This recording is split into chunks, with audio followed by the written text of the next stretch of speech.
Hello.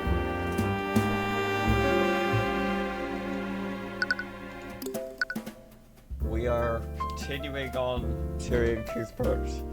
If you missed the last Tyrion, just call it a turn of the Arcane stream,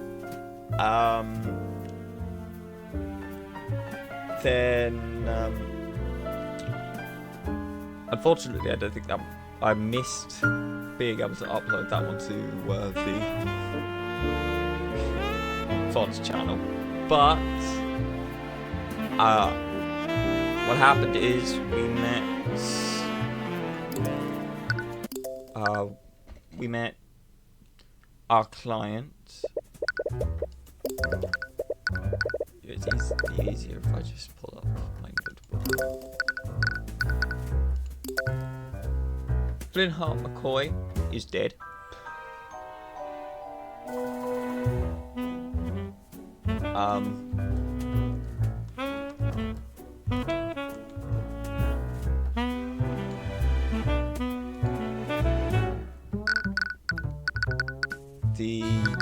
Our client, we've got some spells, one spell.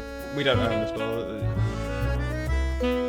There's one spell involved in this case, from what it looks like, Mage Blade. So we've got to prove that that spell wasn't used.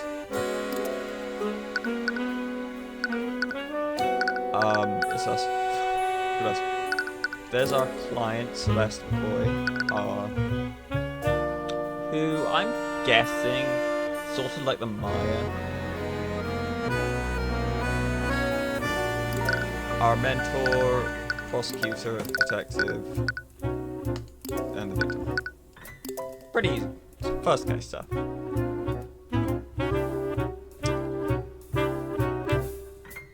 So I hope that explains everything. It's the best I can do.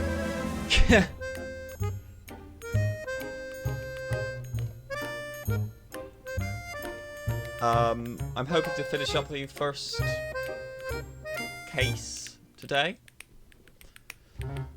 So, let's do this thing.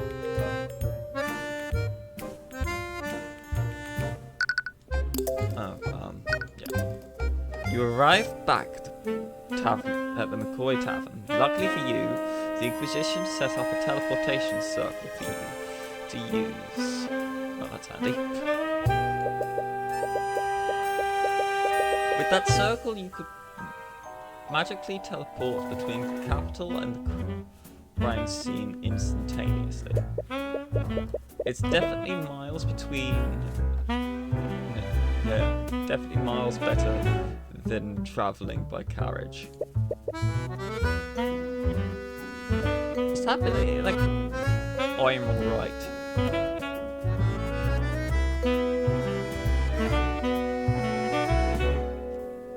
Oren White? Oren White. I can never pronounce his first name. Oh, it's you. Oh! This killed my throat last time I did it, so... What are you doing here? I remember this. I think this is the first case. Commander White takes notice of you as you enter the tavern. It looks like he's working with a team of knights to investigate the crime scene. I'm a defense attorney in this case. I have just as much right to investigate this crime scene as you do. Yeah, whatever. Better than the attorney does. They don't have any rights. Just remember, I got my eye on you, kid. Ooh.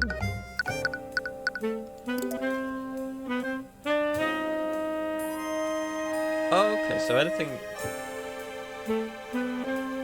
There's a modern-looking lamp on the wall. It's a lamp powered by artificery.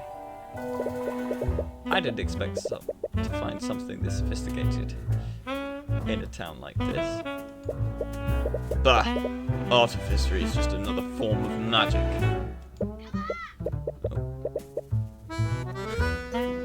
That is my own phone. I gotta keep doing that.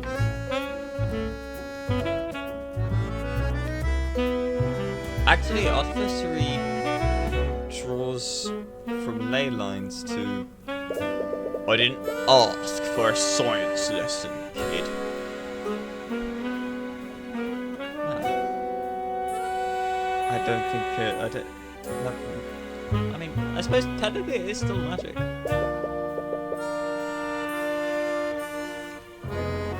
Look where artificery got these folks.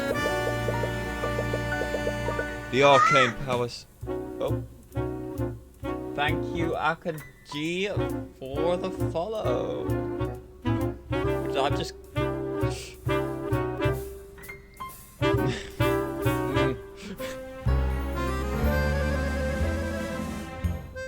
That is a name. That is a response I could never not recognize.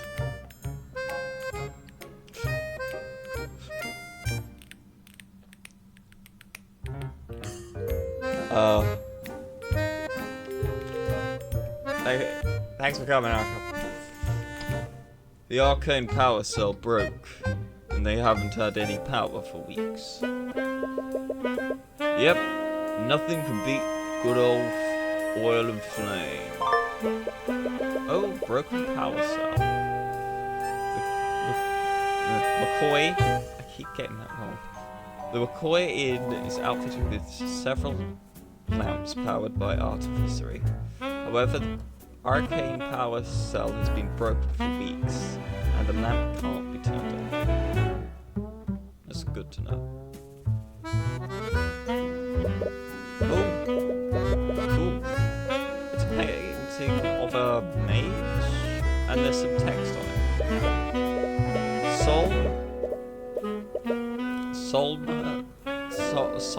Yeah, we'll just skip that. Dagalian, a legendary practitioner of the arcane arts. He mysteriously disappeared one day. It's rumored that he was developing a formula for a new transmutation spell. I'm gonna turn down the music.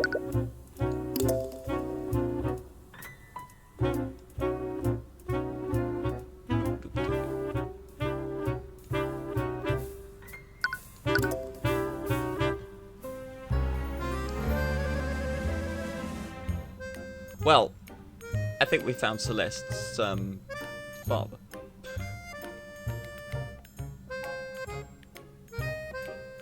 However, he was reckless in casting the spell, and Dagdalian quickly lost control of its magic. His body was never found. Many speculate that he didn't actually die during the accident. But if that's true, where did he end up? Sounds like a cautionary tale against using magic. That might explain why Flintheart keeps it in his tavern.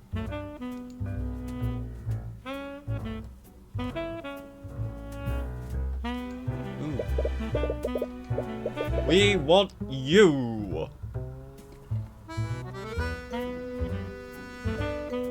It's a painting of a man in a suit. There's some text on it.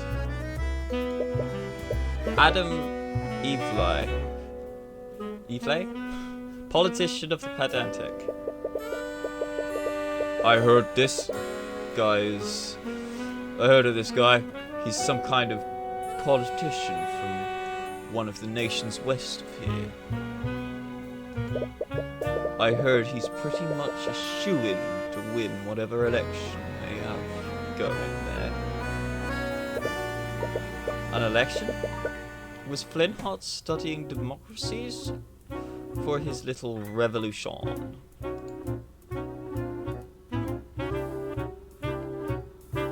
We'll check the body later. Well,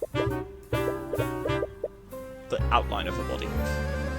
The Inquisition lit some candles, but there's a magical lamp right there. I wonder why they're not using those instead. Probably because they hate magic. Oh, is that just a prompt to investigate the lamp? There's a chalk outline of a person on the ground of the tavern. This is probably where Flintheart died.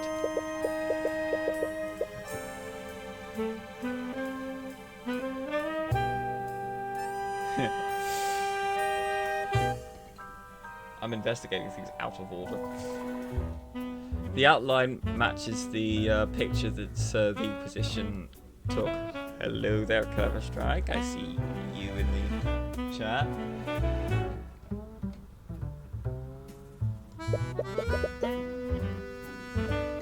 Nothing seems out of place here. Oh, just... and... no.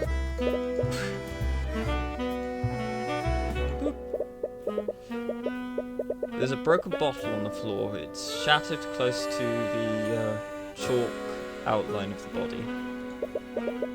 The label has the words lotus juice on it. I've never heard of that brand before. Must be foreign. Shattered bottle of lotus juice. The shattered remains of a glass bottle. You found it next to Flintheart's McCoy's body. The label says lotus juice.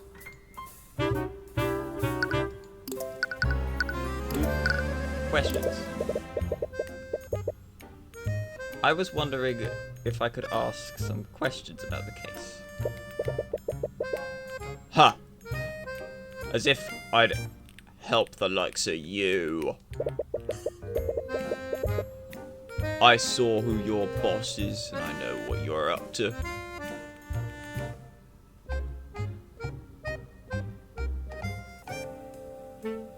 What in the world has happened to his face?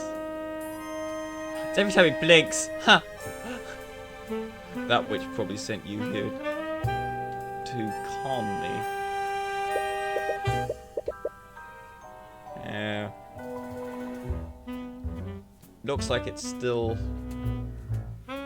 in beta.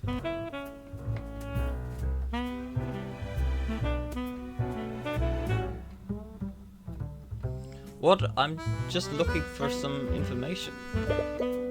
A likely story. He was cooperative when he let you see Celeste. Why is he being so stubborn now? Is he angry that you embarrassed him in court? In any case, you won't get anywhere at this rate. If you want his help, you'll need to persuade him through an argument. Oh.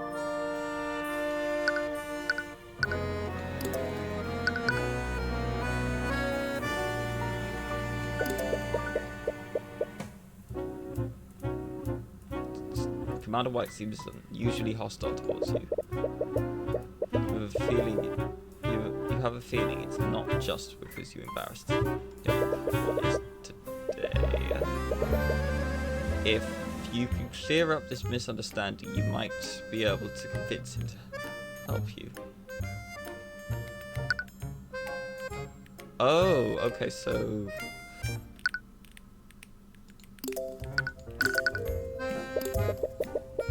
So what does the Arcane Inquisition do exactly? You try to pick a fight with me? No, I'm just genuinely curious. Well, I'm sure you already knew, but us Inquisitors investigate crimes that involve magic. Do crimes like this happen often? Nah, maybe once in a blue moon. Makes sense. Most mages are in the nobility after all. Even if they're untouchable, they don't make a habit of getting into trouble with the law. You must have an easy job then. You got that right. The only reason we exist is to clean up the mobility's messes.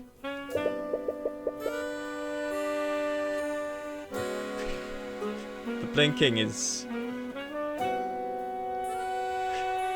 quite distracting. He doesn't seem happy about that.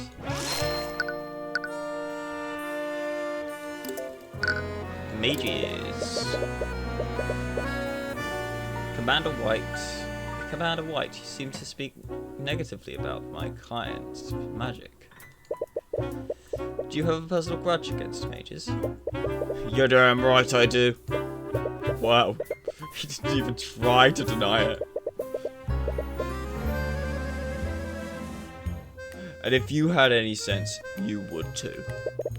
All a mage has to do is wave their hands and say some magic nonsense. Then you suddenly have a dead body on the ground. And don't get me started on Mage Blight. If some noble uses their magic too much, they end up snapping and going on a rampage. I don't know if this is going too far, but why join the Inquisition if you hate mages so much? Considering the fact that that my job is to sweep nobility's crimes under the rug. Sorry, I didn't mean to insinuate. Nope, you have the right bit. Anytime a noble is involved in a case, I'm ordered to look the other way. You don't seem happy to do that. Why would you stay in this line of work?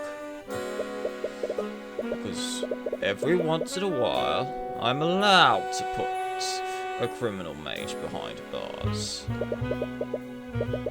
We can't go after the nobles, but any other mage is fair game. Or at least, they were before your boss showed up. Your boss? Does he have something against Miss Timora? Oh, that was a lot.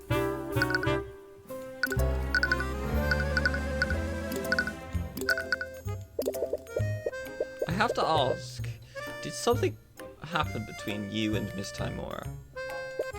Ha! Miss Timora. What are you, her lackey or something? No, actually, she's my guardian. Oh, I didn't know she even had a... Look, kid, I don't know what the deal is between you two, but no good will ever come from associating with her. This is about the rumors, isn't it? Throughout the years, there have been several insidious rumors around Miss Timora. She's been accused of forgery, blackmail, and all manner of illegal activities. It's clearly misinformation spread by the nobles to discredit her. She's always been fine with it, but you can't help but get angry on her behalf. It's more than just rumours. I've seen it for myself. That woman is evil, kid. She defends mages who don't have protection of the nobility. She's not evil. She's not evil. She's a hero. Yeah, whatever. Oh. Psychological profile complete.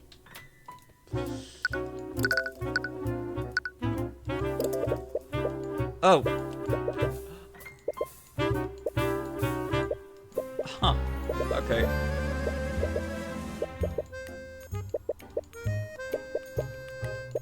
So it's cool that you can My ex-attorney senses just taught me that, yeah, it's the same stuff. Time to start an argument.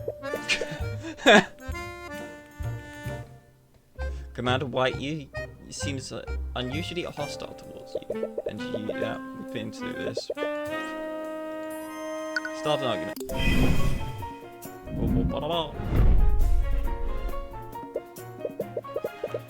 Alright, I'm just gonna come out and say it.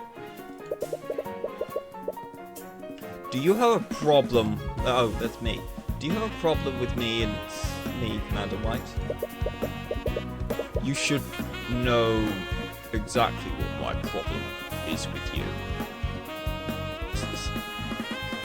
Commander White is stubborn and stuck in his ways. He seems to have a grudge against Miss Tyrion and will react negatively if you try to defend her. However, he will respect you if you defend yourself against personal attacks. I see. I see.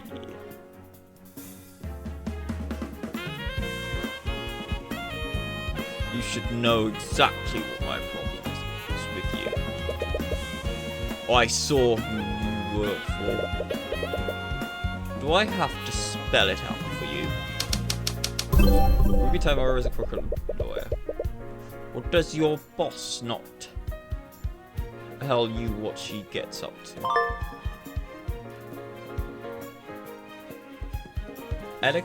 Elocutions in arguments. Arguments are not always fought using hard evidence. Sometimes you need to elocute. To convince your opponent that their claim is wrong. When prompted for an elocution, choose from one of the 3 possible responses. The correct response can be gleaned from reading your opponent's psychological profile. I see.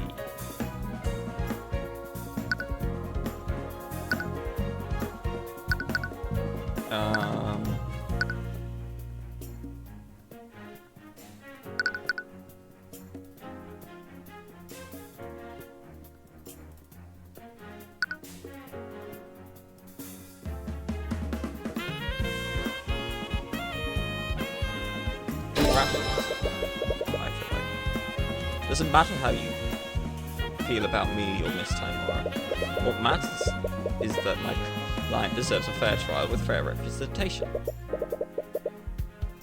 All I'm trying to do is give that to her. I've seen that woman do all kinds of shady shit in the cases I've worked. Forgery, bribery, blackmail, you name it. You're just another crook. I bet you're just the same. Successor for the devil of defense attorneys.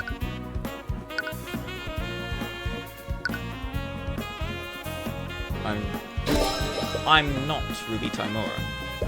It doesn't matter if the rumors are true or not.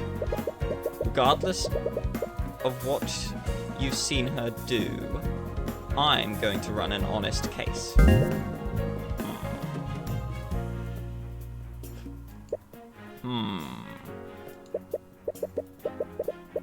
Look, kid. I'd like nothing more than to believe you. But after everything I've seen her do, I know better. I have no reason to trust you. Anyone taught by that woman can't be anything more than a crook.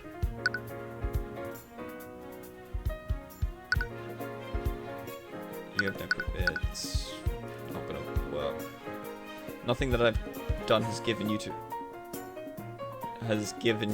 any reason to suspect me.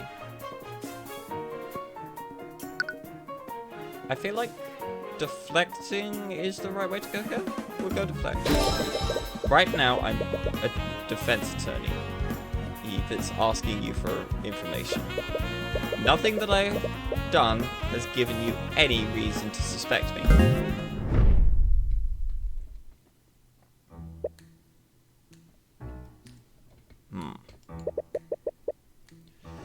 You just want info, right?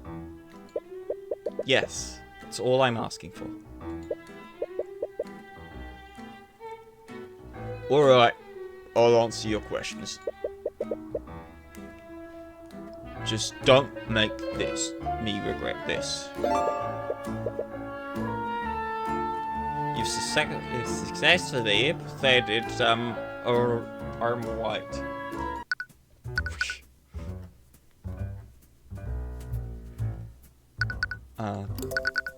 Murder weapon. We love investigating murder weapons. This probably goes without saying, but I don't believe this horde is the murder weapon. Right. I guess you have to prove that someone else put the sword there. Did the Inquisition find anything suspicious on the scene? If you're asking if we found another bloody weapon lying around, we definitely didn't. That would be a little too convenient, wouldn't it? But let's say the girl really is being framed. If there was another murder weapon, the killer probably walked out with it. Do you think they could have hidden it somewhere within the tavern? Doubt it. After the trial, Steelwind turned the place upside down and scanned it with her magic. Someone did hide a murder weapon. They hid it well. Or they hid it in plain sight.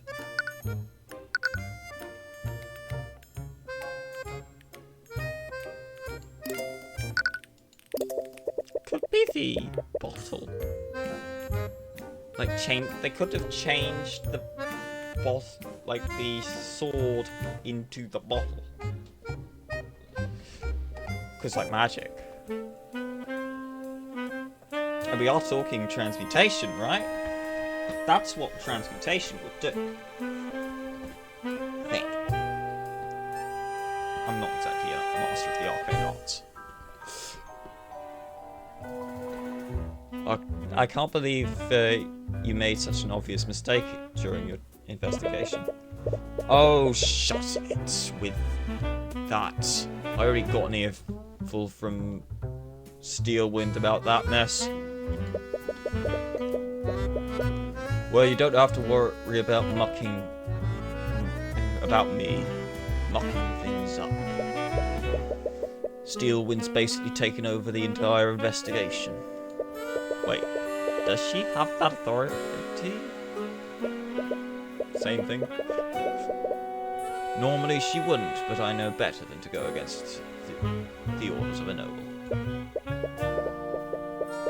Right, there's definitely a strange power dynamic between them.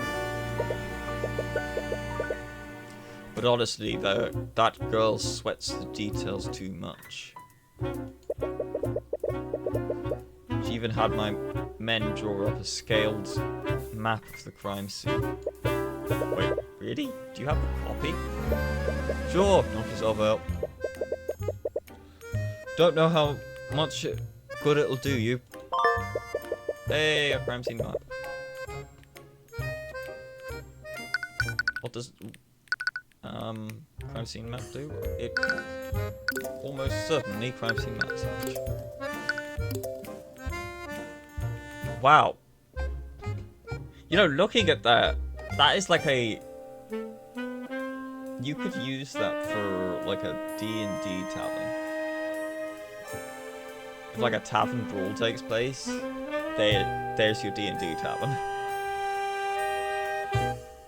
There's your bar, the tables. That's pretty cool.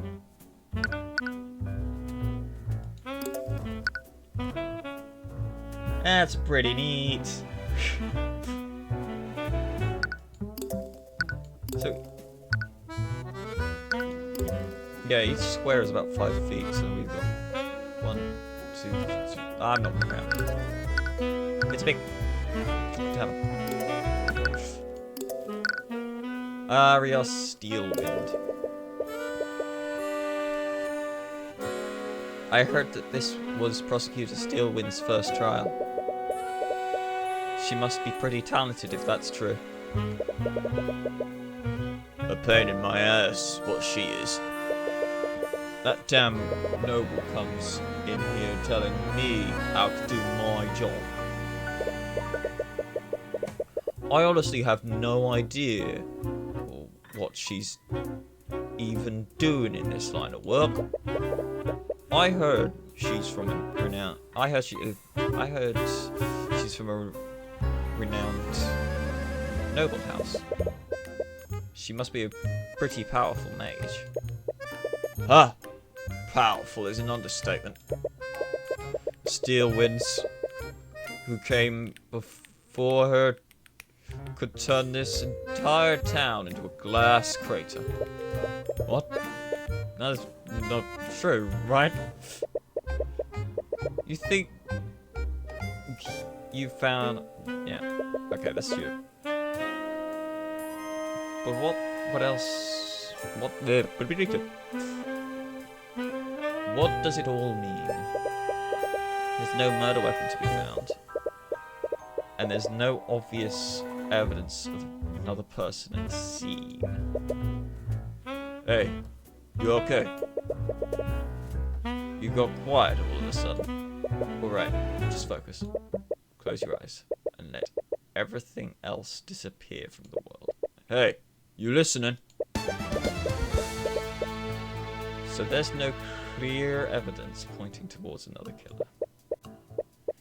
There is, however, evidence pointing to how Flynn Hart moved before his death. What?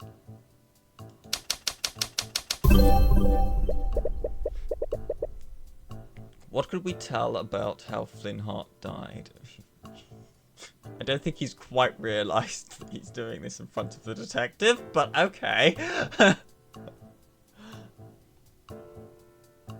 There's no blood trail leading to or from the body. What does this imply about the location of Flynn Hart's death? Flynn Hart didn't move after the murder.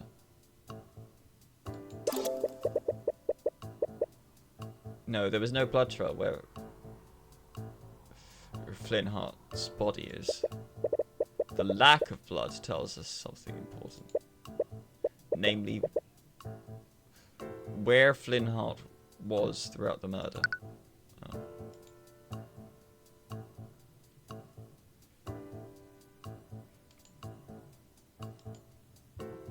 The killer attacked Flynn Hart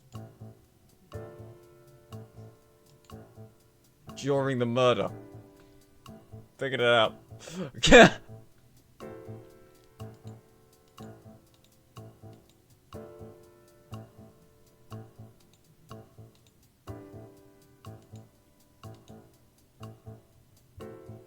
What can we tell about how?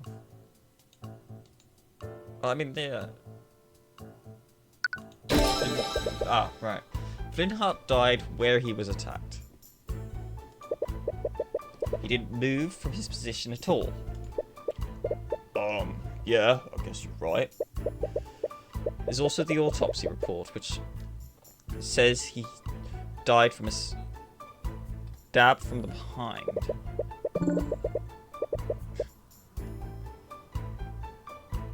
He was probably caught off guard and was too incapacitated to move anywhere else. This means that the attack happened at the exact position he fell over. Oh, it's updated the... There's also the shattered bottle of lotus juice. How did the bottle shatter? Chateau. Probably Flintheart dropped the bottle, not the sword, the bottle.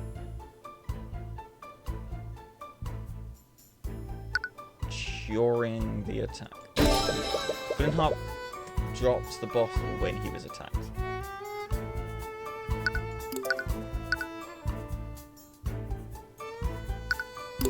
Oh, wait, so that's there.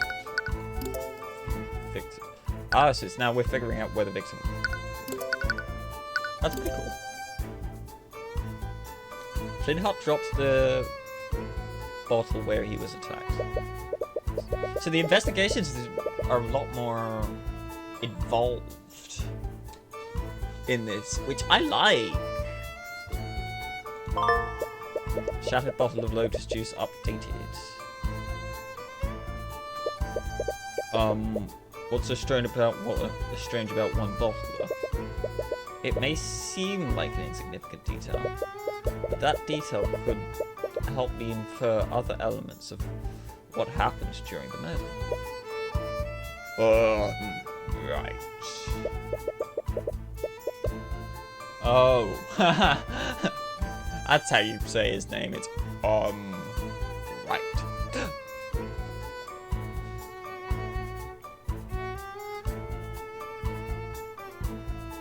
There's also the fact the artificery lights were out. Were these candles here when you arrived at the crime scene, Arm? No, we had to light some so we could properly see outside.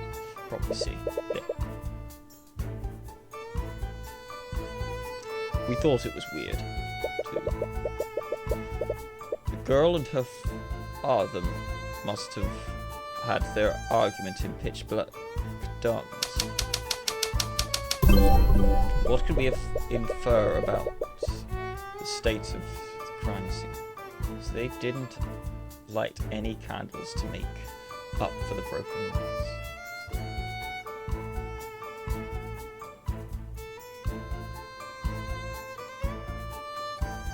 Crime scene had no lighting during the murder.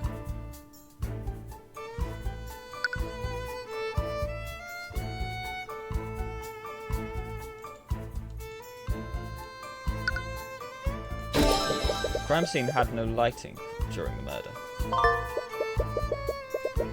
Yep. Okay. You might argue that Celeste had with Flintheart must have been spontaneous. They weren't planning to have a conversation in this room. In this darkness, Flintheart wouldn't have a lot of visibility. If he was stabbed from behind, he probably didn't see it coming. He was clearly surprised and was probably in too much shock to run away. Also, the bottle may seem insignificant, but he was holding it when he was attacked. Maybe he was pouring himself a drink for himself, or maybe it was for a visitor. Either way, the assailant must have been unseen by Flintheart. Good. Or the assailant attacked him from his blind spot while his back was turned.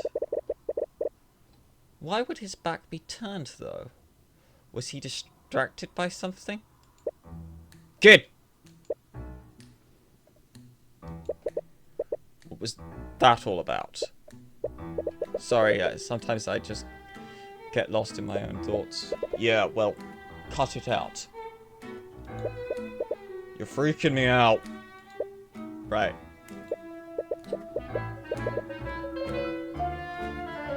Yeah. We almost solved the case there, so I mean...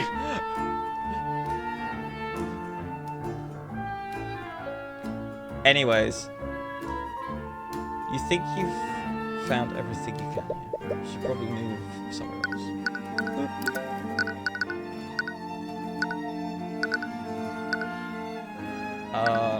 Quick tavern upstairs. We'll go to them.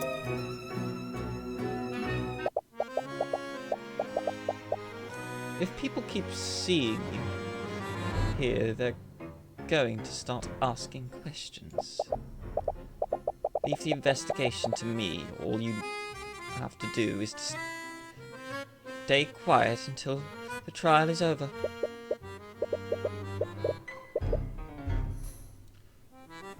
While heading upstairs, you spot the prosecutor having a conversation with someone. They seem to be in some kind of argument. Enough. I will do as I see fit. You may be a steel wind, but this is mine.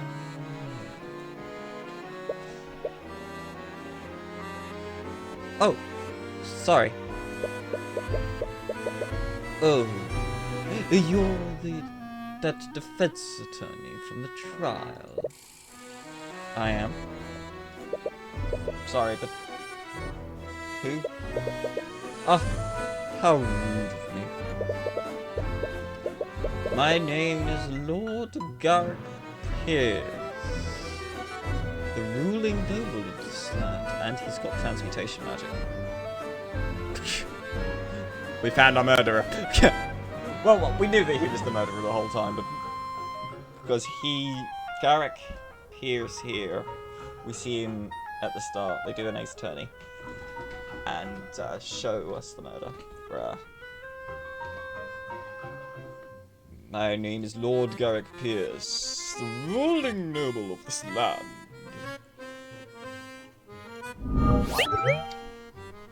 Occupation, nobleman. Name, Garrick Pierce. As the ruling noble, I suppose I should thank you for playing your role in the current trial, as misguided as it may be. I suppose you also think my client is guilty. It does not matter what I think. This entire scandal has done nothing but rile up the common folk. Magic is a gift for the nobility and the nobility alone. It is a symbol of the aristocracy and our divine right to rule.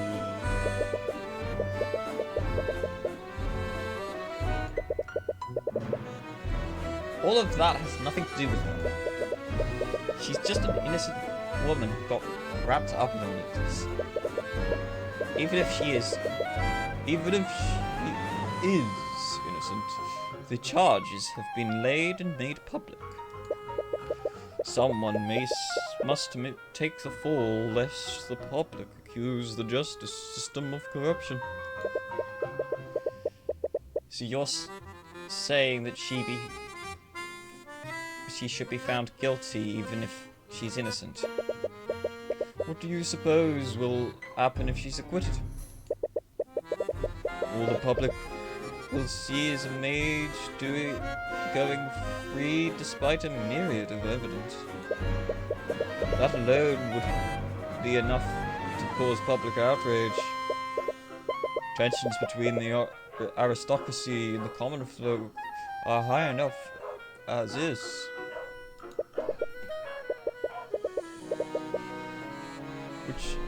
What is one insignificant girl when compared to the stability of our great kingdom?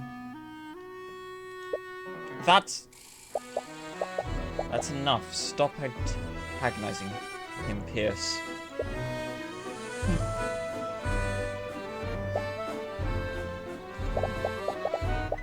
I can't refute what he's said, but I don't agree with it. What? The system should be based on truth and justice, not on public opinion. Then why are you working against my client? Do you honestly think she's the kind of person that would kill her father? Doesn't matter what kind of person she appears to be. The evidence clearly points to her as the only possible killer. But you should fight according to your own ideals. Just as I will fight for mine. It's hard to get a read on you, woman.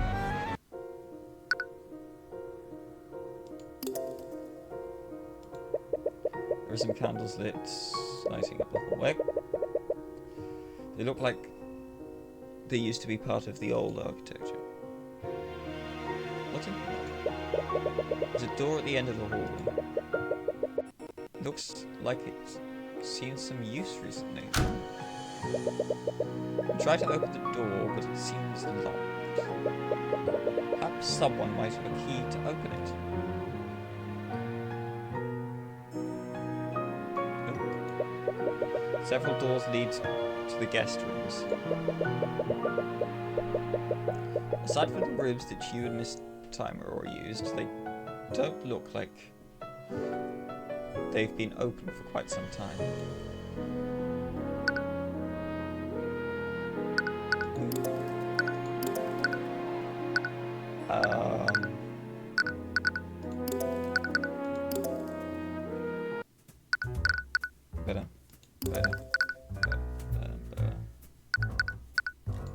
Inquisition barracks.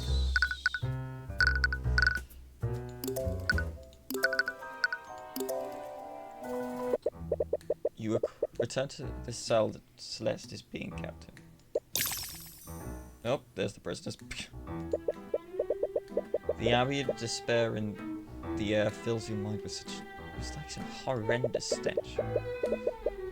You do your best to ignore the emotions of the other prisoners, but you haven't had much practice blocking out this many people.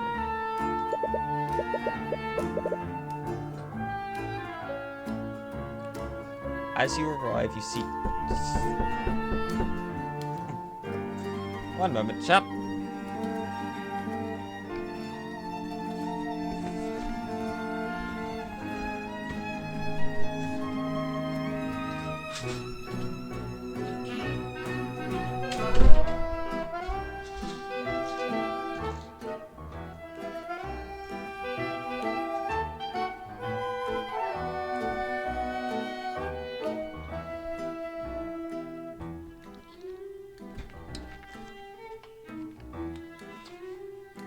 I return.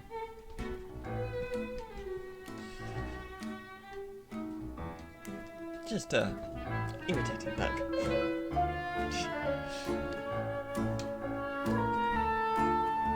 Wow, it's more than just a bug. I mean, something I have to really quickly take care of.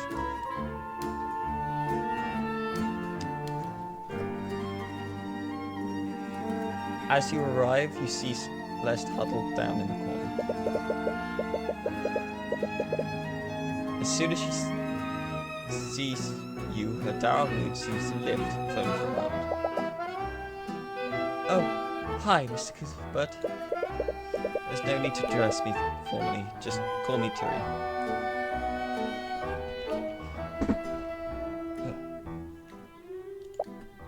Okay. Anyways. I came here to ask you some questions about the case. Right.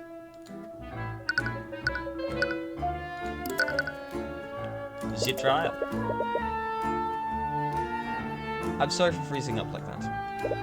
I almost lost us the trial. No, there's no need to apologize. You did great. But it's only thanks to her. If she hadn't calmed you down, who knows what would have happened. But I still don't understand, though. Why were there traces of magic on my dad's body? Right, those traces of magic were on his sword and the body. Magical traces are particles of residue that are left when a mage casts a spell. They only linger around for 48 hours, and that gives you a rough timeline of when the spell was cast. Did you cast Mage Blade on your sword that day? I did. I usually cast it when I train in the morning. That explains why there was a trace on the sword, at least. Did the trace on my sword leave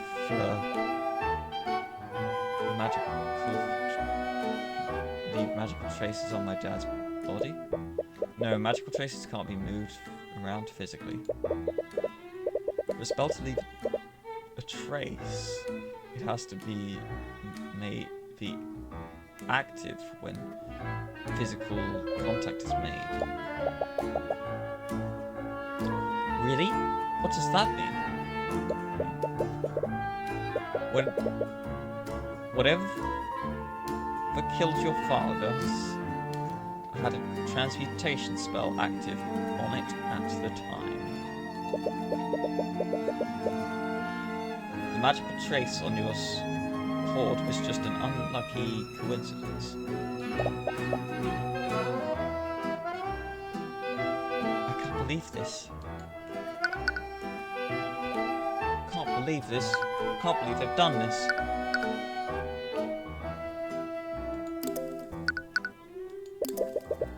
Finnar, could you tell me more about your father? No, sadness. Shock. Sorry, I know this must be difficult after everything that's happened. No, it's okay. If it helps, I'll try my best to answer your questions. Were you too close? We were. I'm sure you know this by now, but I was adopted by him and my mum.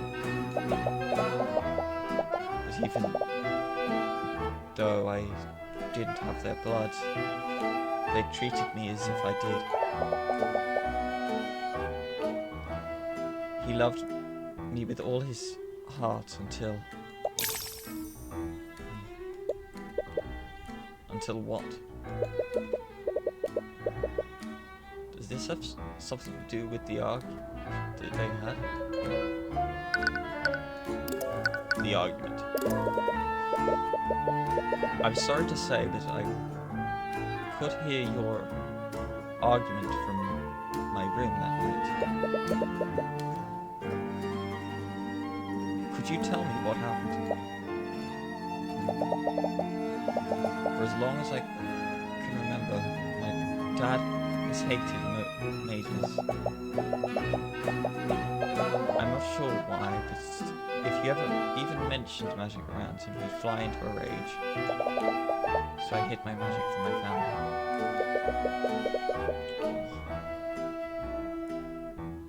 But why even learn magic in the first place? If you really wanted to, you could have gone your whole life without using it. Ever since our tavern closed, my family's been in a lot of debt. I decided to become a mercenary and use magic to enhance my ability to fight. Most mages are in the nobility, so people will pay a lot for a sellsword who can use magic. So that's why she's a mercenary.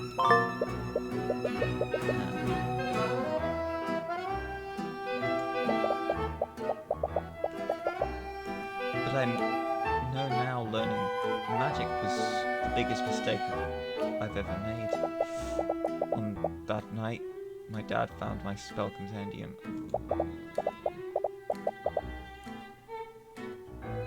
I can see where this is going. When he confronted me about it, I finally came clean to him. That's when he flew into another one of his rages. He shouted at me. He told me that I'd betrayed him and his family. I'm sorry, I can't imagine how that must have felt. I deserved every bit of it. I knew how much he hated magic, but I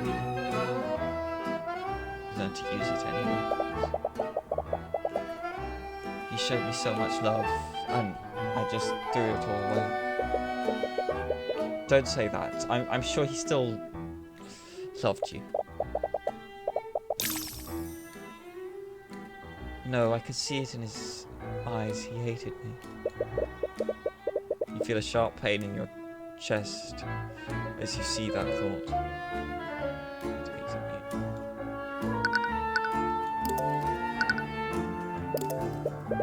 So there's a locked awkward transition. So there's a locked room in the tavern. It's at the very end of the hallway upstairs.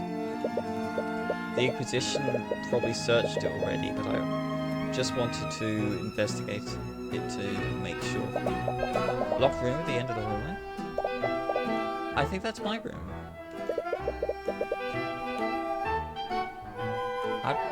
Ew. God. Log. I think that's me. Locked room at the end of it.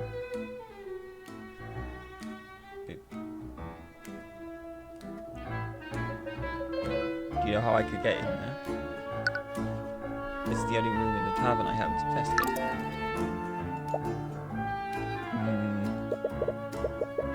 Feel a suspicious gaze from Celeste.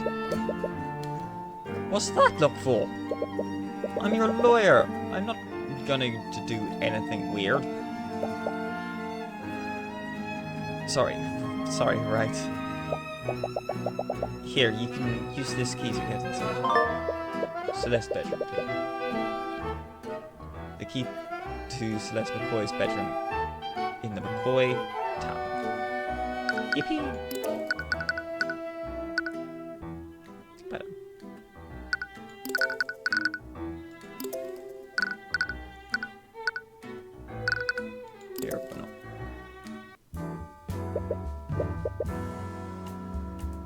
Cuthbert. I guess I'm a little lost about where to go with this. Oh, so this is our...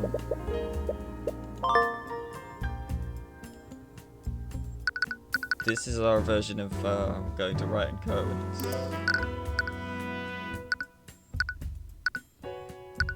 Yeah, we're gonna avoid any assistance to Celeste's bedroom.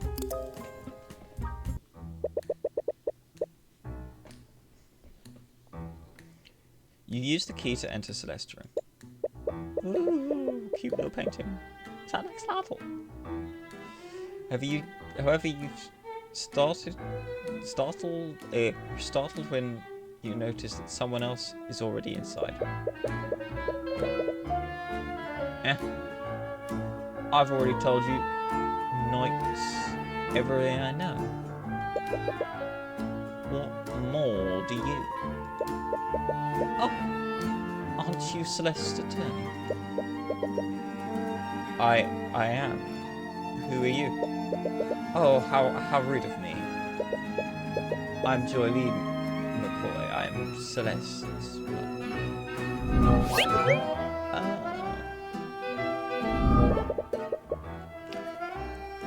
I was at that trial this morning. I can't thank you enough for everything you've done for my daughter. So this is Celeste's mother. She might be able to tell you more about Flintlock. Flintlock. His name keeps changing. Flint Heart. About that, do you mind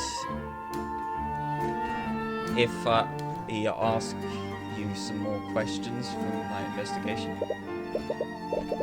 Of course, I'll do anything I can to help. But I first must examine the painting.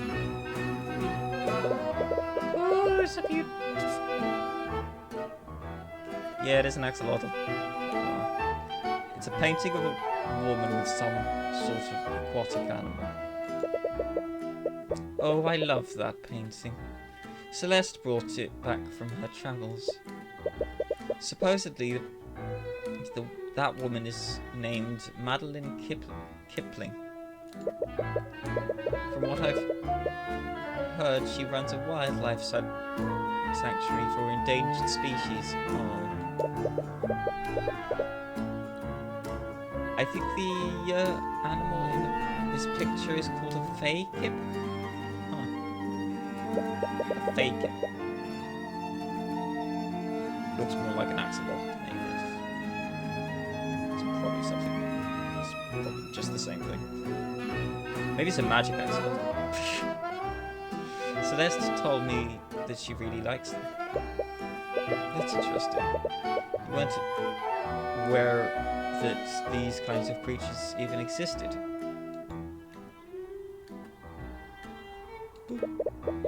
There's a table with several chairs. It must be used for entertaining guests. Doesn't look like it's seen much use, though.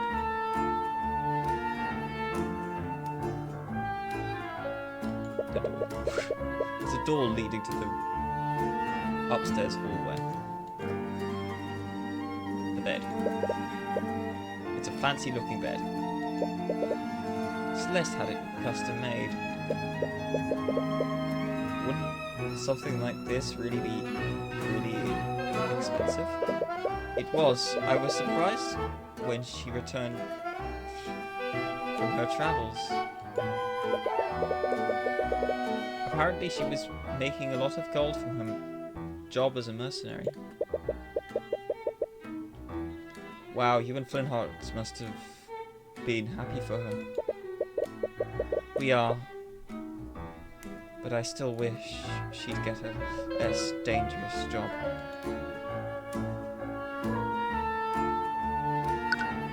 Mother's Wilbur. Flintheart boy. Can you tell me why your husband hated mages so much? I understand that people dislike the nobility and associate magic with them. But on that night, it's like he was furious at Celeste specifically because she was a mage. Oh, you must have talked to Celeste. I wasn't there when their argument happened, but I can only imagine what he said to her. Do you know what happened? Do you know what happened to him? Why does he hate magic so much?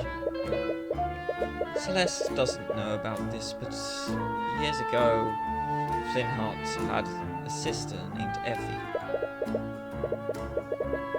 When we were all children, we were friends with a boy named Garrick Pierce. He was the son of the ruling noble at the time. Garrick Pierce, isn't that the noble that was speaking with Steelwind earlier? We were all inseparable at the time. He'd always sneak into town to play with us against his family wishes. Well, they probably weren't too happy about that. He was quite the rebellious back then. He's a completely different person now.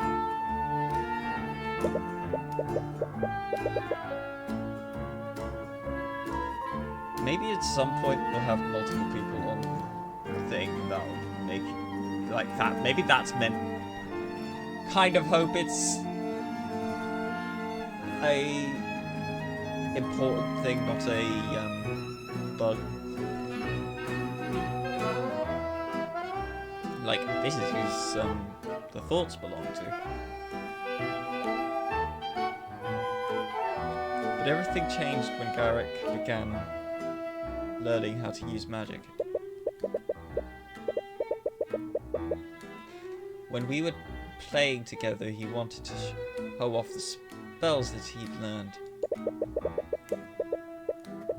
He was told not to use his magic without his instructor there, but he was just too excited. He began casting his spells, but something went horribly wrong. He lost control of his magic, and it fatally wounded Effie. We tried to bring her back into town, but by that time it was too late. She was already gone.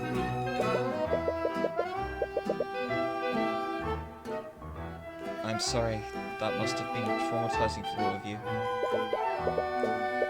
The next day, the Arcane Inquisition came to investigate what happened. Alice Pierce used their connection to cover up what happened.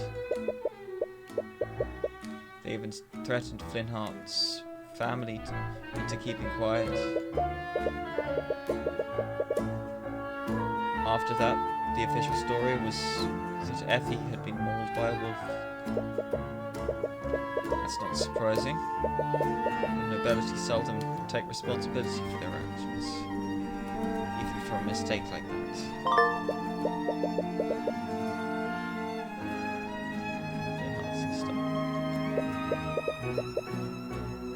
Something changed in Flynnhart after that. He began speaking out against the nobility. Eventually he started hosting rallies in this very tavern. Each night more and more people began listening to his words and joining his cause. The number of people that he'd gotten under his banner was terrifying. There was even talk of an outright revolution against the kingdom.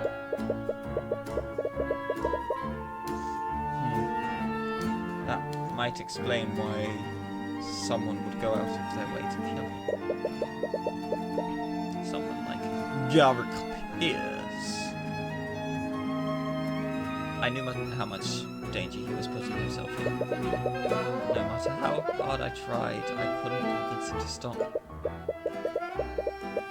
His attitude didn't even begin to change until we adopted Celeste.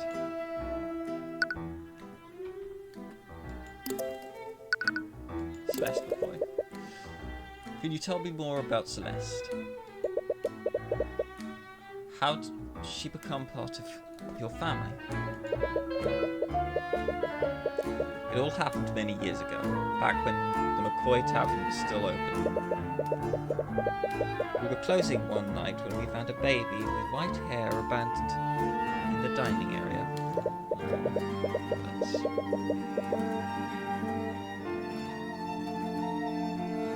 We waited weeks for her parents to come by, but no one ever came looking for her. And that baby was Celeste. Yes, Flynnhart and I had always wanted a child. I thought that Celeste must have been a gift from the Scaled Lord.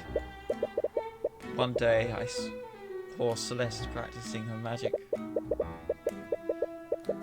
I think that's when I realised that someone from the nobility must have abandoned her at our inn. I didn't care though. I loved her all the same. I'm sure Flynnhart did too. Wait, you knew that she was a mage all this time? I did. You haven't known her very long, but she's a terrible liar. Flintheart must have noticed too, but I think that he didn't want to believe it. Flintheart and Celeste. I spoke with Celeste earlier. I should bring a drink next time I do this. He's like, hey, I started stream with no drink, and I'm like, ah. She thinks that her father hated her because she was a mage.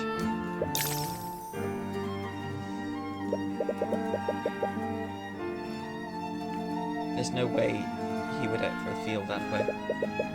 He loved her more than anything in the world.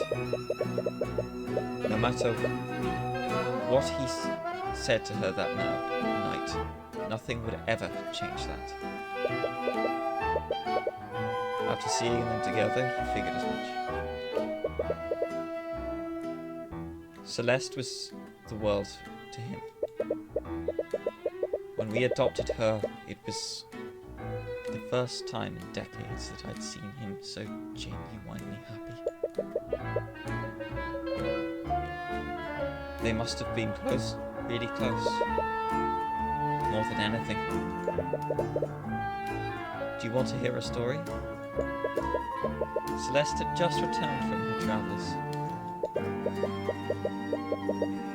She wouldn't stop talking about this foreign drink that she loved. I think it was called lotus juice. Or something strange like that. Oh, lotus juice. Well, Flintheart did everything he could to have it shipped here.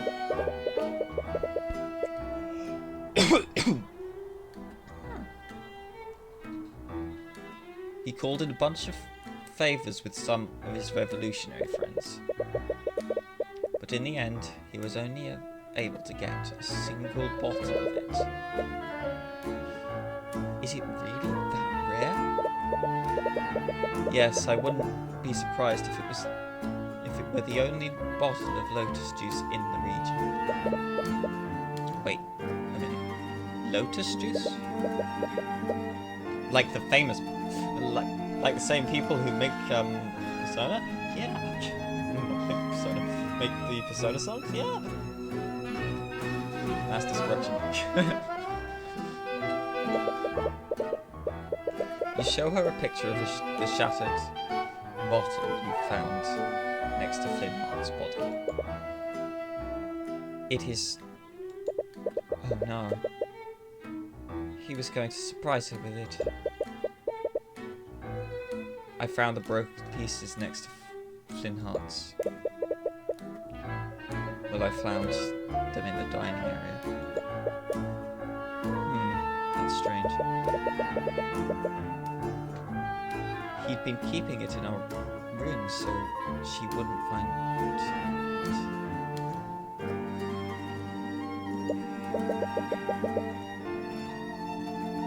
Really? When was the last time you saw it? Right before I left the house that night. It was right before their big argument. So it wasn't just laying around in the barn. He decided to retrieve it after the argument. He wanted to make up. Right.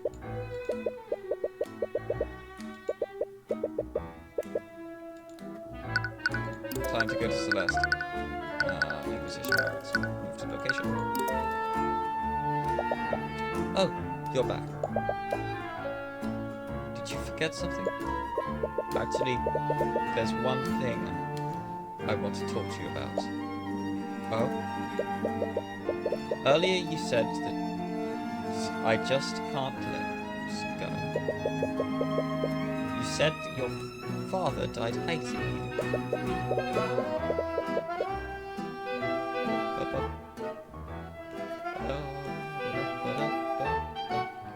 But After everything I heard about him, I don't think that's true. Your father loved you, Celeste, even in his final moments.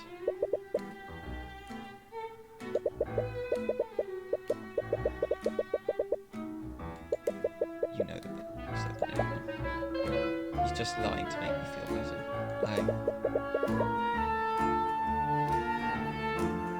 But it looks like it won't be that simple.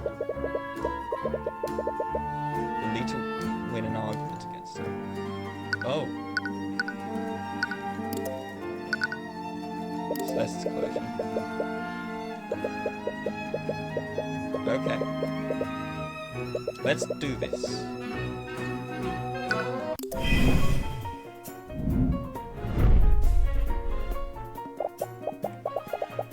I know you're just trying to make me feel better. I really do appreciate it. But everyone knows that my father hates teenagers.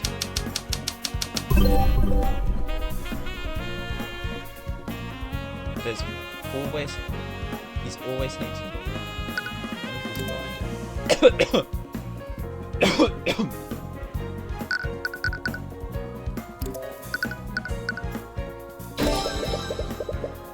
I don't know if it's my place to say this, but there's a reason why your father hated magic so much.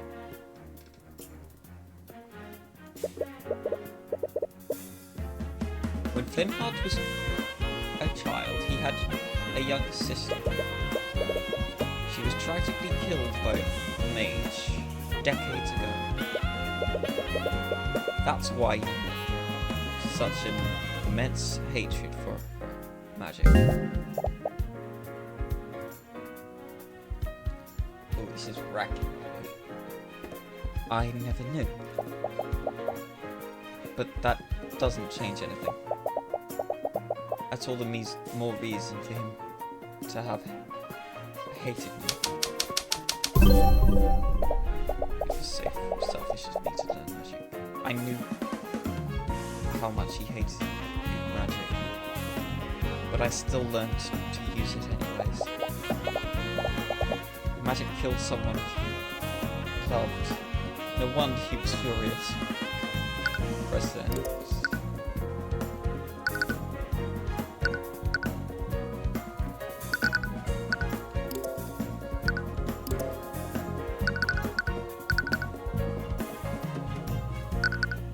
That's the compendium.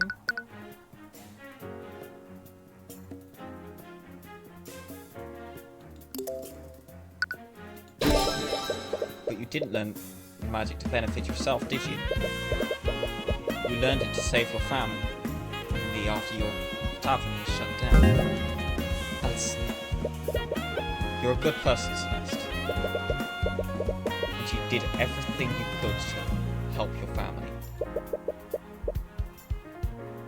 I'm sure your father recognized that. Just shut up. What? Shut up. Just stop it. Whatever proposals she had before is breaking down. You weren't there. You didn't hear what he said to me. His final words. You could only think how I betrayed him. I could see it in his eyes. There's no way he would ever forgive me.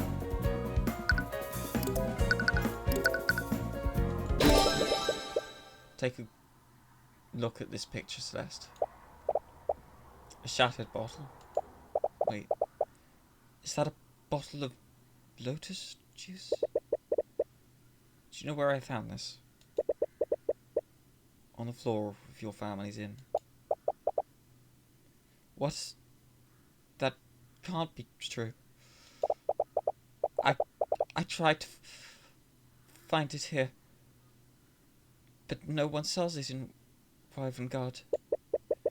Your father knew how much you loved this drink.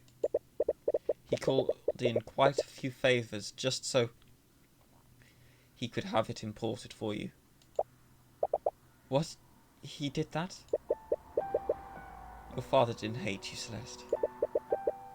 He loved you more than anything.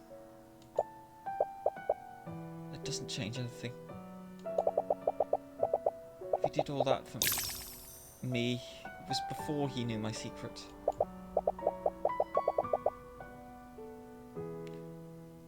I'm sure he never would have done that if he knew the truth. It's not true at all. What the hell would you know about him? You barely even knew him. How could you possibly know how he felt about me? Don't you think I want to believe that he still loved me before he died? But I know the truth. That there's no way he would ever forgive me for that, what I did. It's not just the fact that he brought the drink for you. It's also where the bottle was shattered. What do you mean? Your mother said that the bottle was stowed in her room before your argument. But I found the shattered bottle in the lobby where his body was. I ran into him before I went to look for you. He was going upstairs to his room. That can only mean one thing. He went to retrieve the bottle after your argument ended.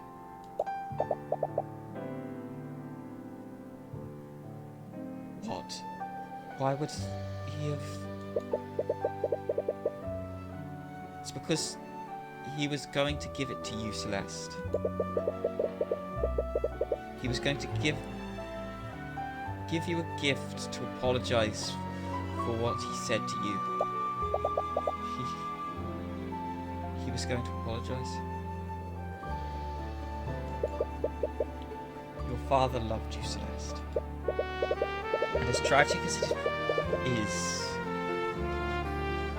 he was going to try to apologise to you before he was murdered.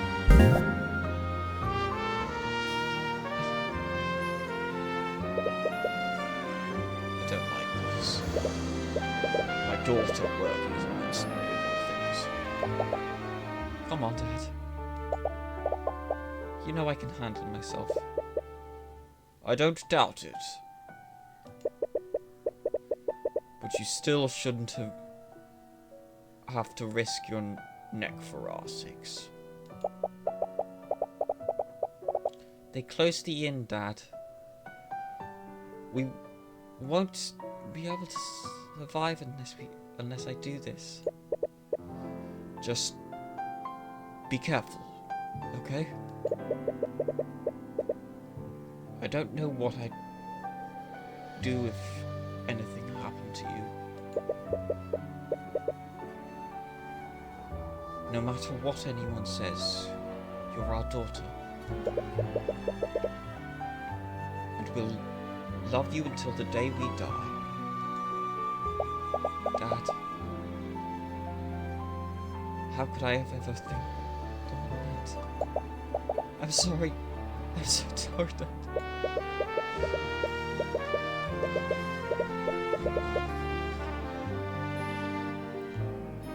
Celeste had barely been keeping it together throughout the whole argument. And all caps. Kind of. But her realization is finally causing her to break down.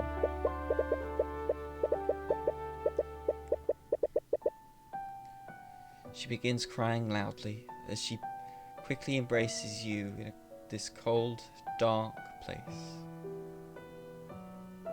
She probably hadn't felt warmth of any kind for days.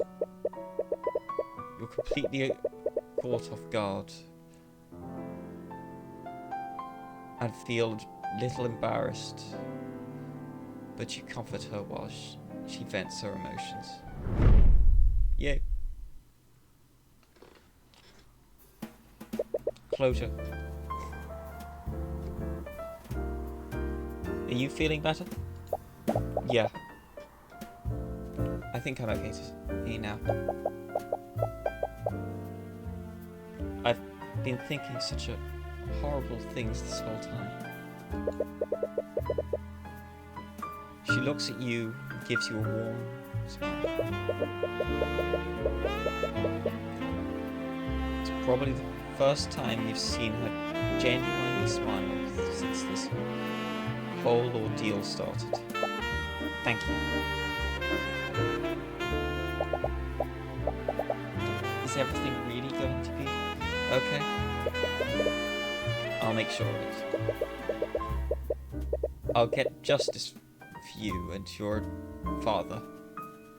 It doesn't matter who stands in my way. Even if you're a man, king, or god. You're completely different now.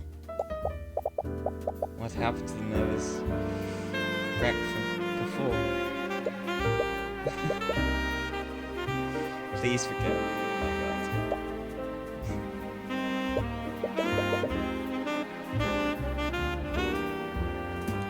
Anyways, take some time to rest. The trial is going to resume soon. With that, you've done everything you can for now. And learned a lot about what happened the night of the murder. You just hope it's enough. But even with your investigation, you still don't know what the prosecution has planned.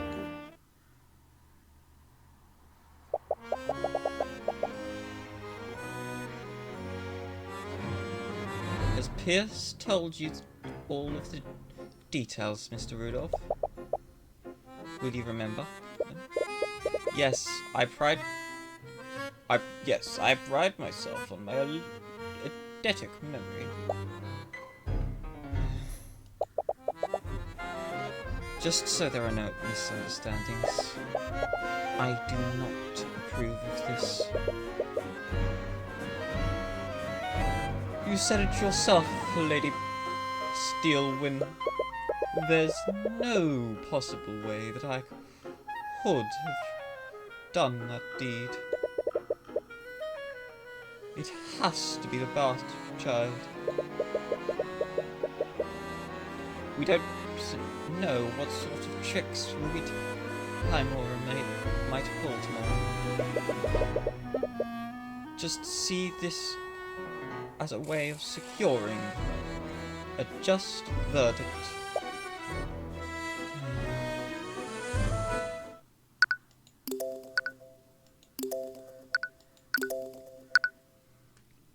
Yippee! Court time. Alright. It's time. Hello, Cuthbert. Oh, hi, Miss Timora.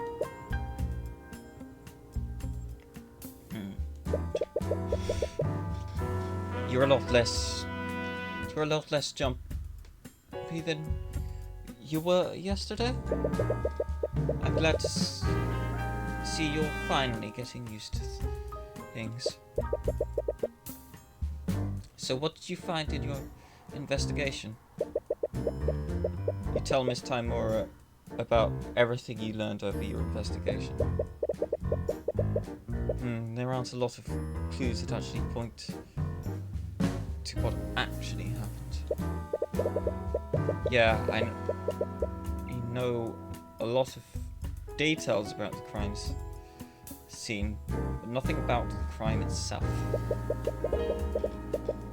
This means I'll have to rely solely on pointing out contradictions in the witness's testimony. being reactive to the prosecution's moves is a valid strategy.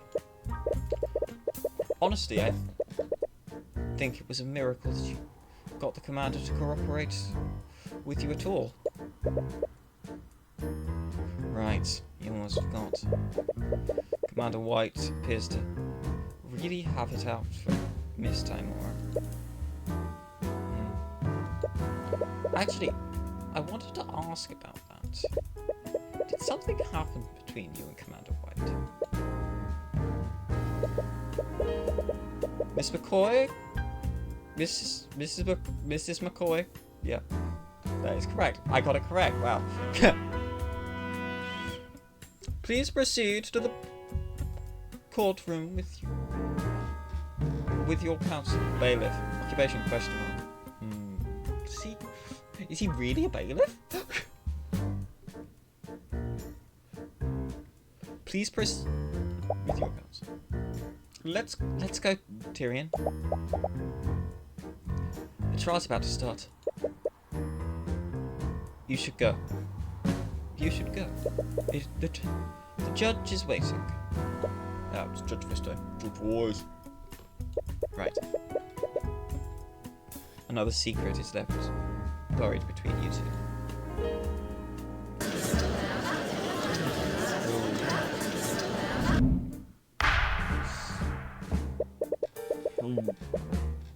Court is now resumed for the trial of Celeste McCoy.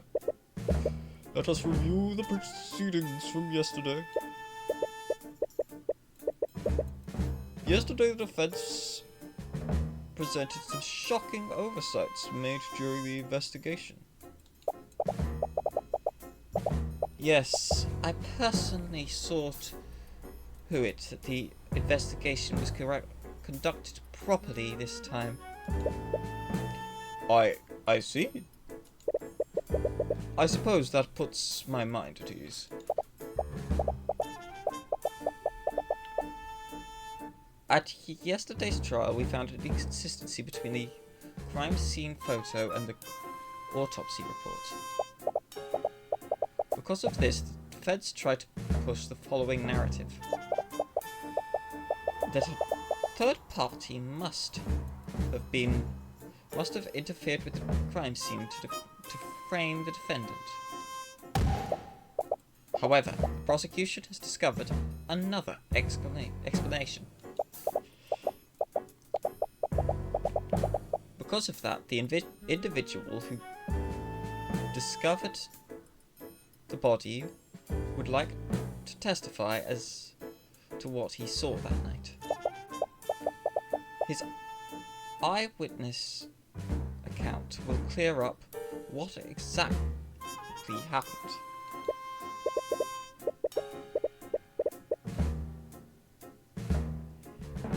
Interesting. It was my understanding that the individual in question wanted to remain anonymous. Supposedly this witness was within the gallery of the trial yesterday. After yesterday's proceedings, he felt that he couldn't stay silent any longer. So that's her plan. But why would the witness change his mind like that? Did Steelwind persuade him, or is something else happening here? Very well. Let's hear from this witness. My judge. Genus is really quite bad today. Witness, please state your name and occupation for the court. Wow, that's a lot of whores.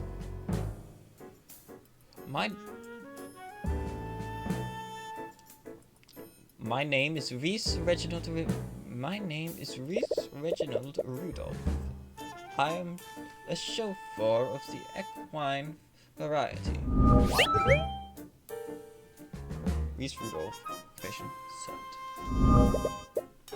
I'm terribly sorry, but I'm unfamiliar with that profession. He means to say that he's a carriage driver. Oh, I see. But in any case, it is my understanding that you found the body? Oh, the judge is 80. Am I correct, Mr. Rudolph?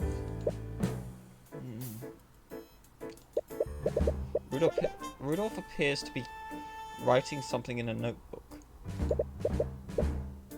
He writes with incredible speed. His pen only touches the paper for maybe a second before he's filled an entire page. Mr. Rudolph. Ah, forgive me. I was merely taking notes on the people in this courtroom. Taking notes.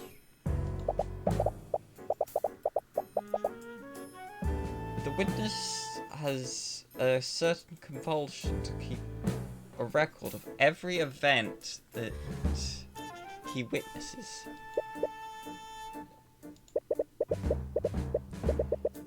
Then I assume we will receive an accurate testimony of how you found the body.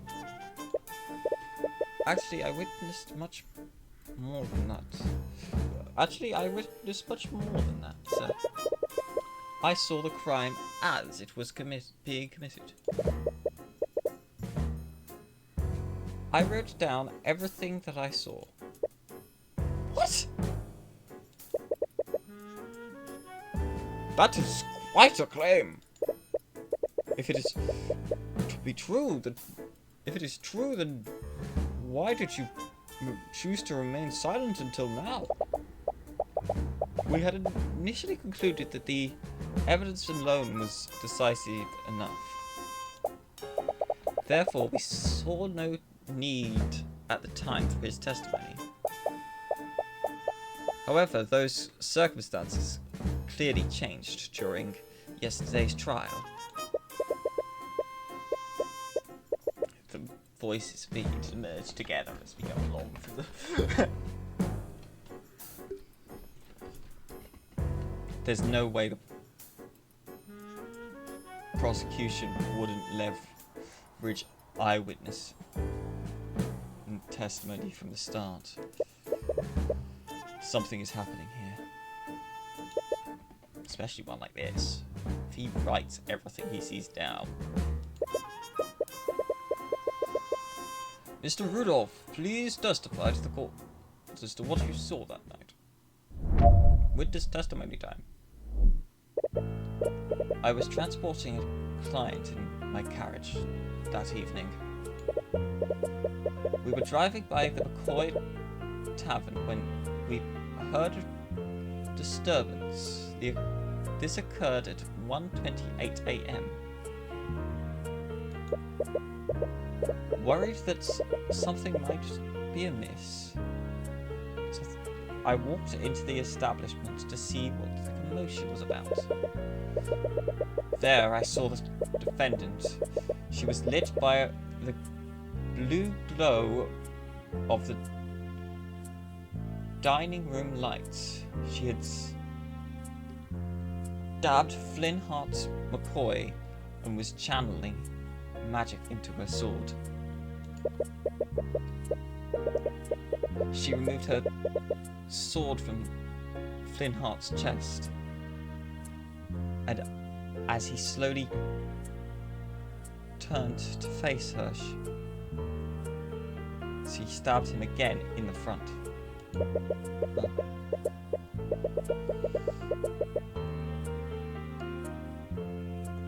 She soon realized that I had witnessed her heinous crime.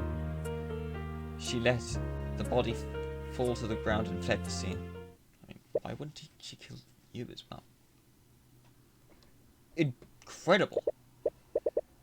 If everything occurred as the witness described, then I see no room for debate. Of course, the evidence has always been irrefutable. But there's a contradiction! I've already seen the obvious contradiction in the... But it was pretty dumb. Celeste, did you see this man that night? No. This is my first time meeting him.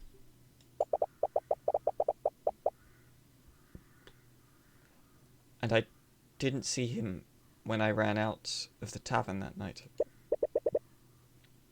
So he has to be lying. Does that mean he's the one who killed my dad? She tries her best to hide it, but you can sense her restlessness. It's hard to say right now, but it's definitely a possibility. The defense may begin their cross-examination.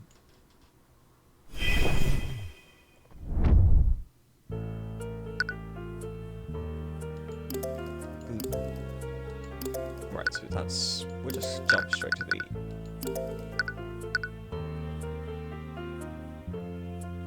Objection! Right off the bat. Mr. Rudolph, you testified that you saw my client murdering the victim. And you supposedly saw her casting magic while doing so. Yes, I could never forget such a grisly sight. The moment was burned into my memory. I see. Well, it's funny that you say that. How so? Because your entire testimony was a complete lie. What? Are you accusing the witness of perjury? Surely you know that such accusations can't be made lightly, Mr. Cuthbert. My accusation is far from baseless, as Prosecutor Steelwind. In fact, it's quite based. Take a look at this report. The dining room lights are artificery devices that are powered by an arcane power cell. However, the same arcane power cell was broken during the time of the murder. The dining lights had no energy, and the room would have been completely black, pitch black. The witness couldn't have seen anything, much less homicide. Wait, I can explain. There's no need, witness. Could have easily seen another source of light. Perhaps one of McCoy's lit a candle because of the blackout. The witness clearly describes a source of blue light. A candle or a lantern wouldn't emit a colour like that. Then the witness was clearly mistaken. The witness records everything he sees in his notebook. He even remembers the exact times that each event occurred. So why would he be incorrect about such a clear and obvious detail?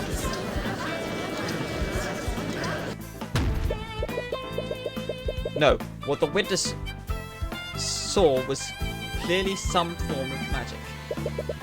And due to the lack of power, it couldn't have been artificery. It must have been an arcane spell. That's it. What is it? I must have made an incorrect assumption. Please allow me to revise my testimony. We got him. What do you think of this, Prosecutor Steelwind? If the witness wants to revise his testimony, then I see no harm in obliging him. And you, Mr. Cuthbert? If he thinks he saw something different, then it's only fair to hear him out. you'll tear through each one of his eyes, no matter what he does. Witness testimony. I remember now. Yesterday it was revealed that Flintheart was killed using magic. I must have seen Flintheart's daughter channeling a magic spell. The spell was called Mage Blade, am I correct? That's it. The blue glow that I saw must have been created by Mage Blade. Oh, this would be the first, if I remember correctly, spells. It's like a yellow glow, isn't it? Yeah, it's a yellow glow. I see. So the blue light that you saw came from the defendant's magic. Mr. Cuthbert, you may proceed with your cross-examination. With pleasure.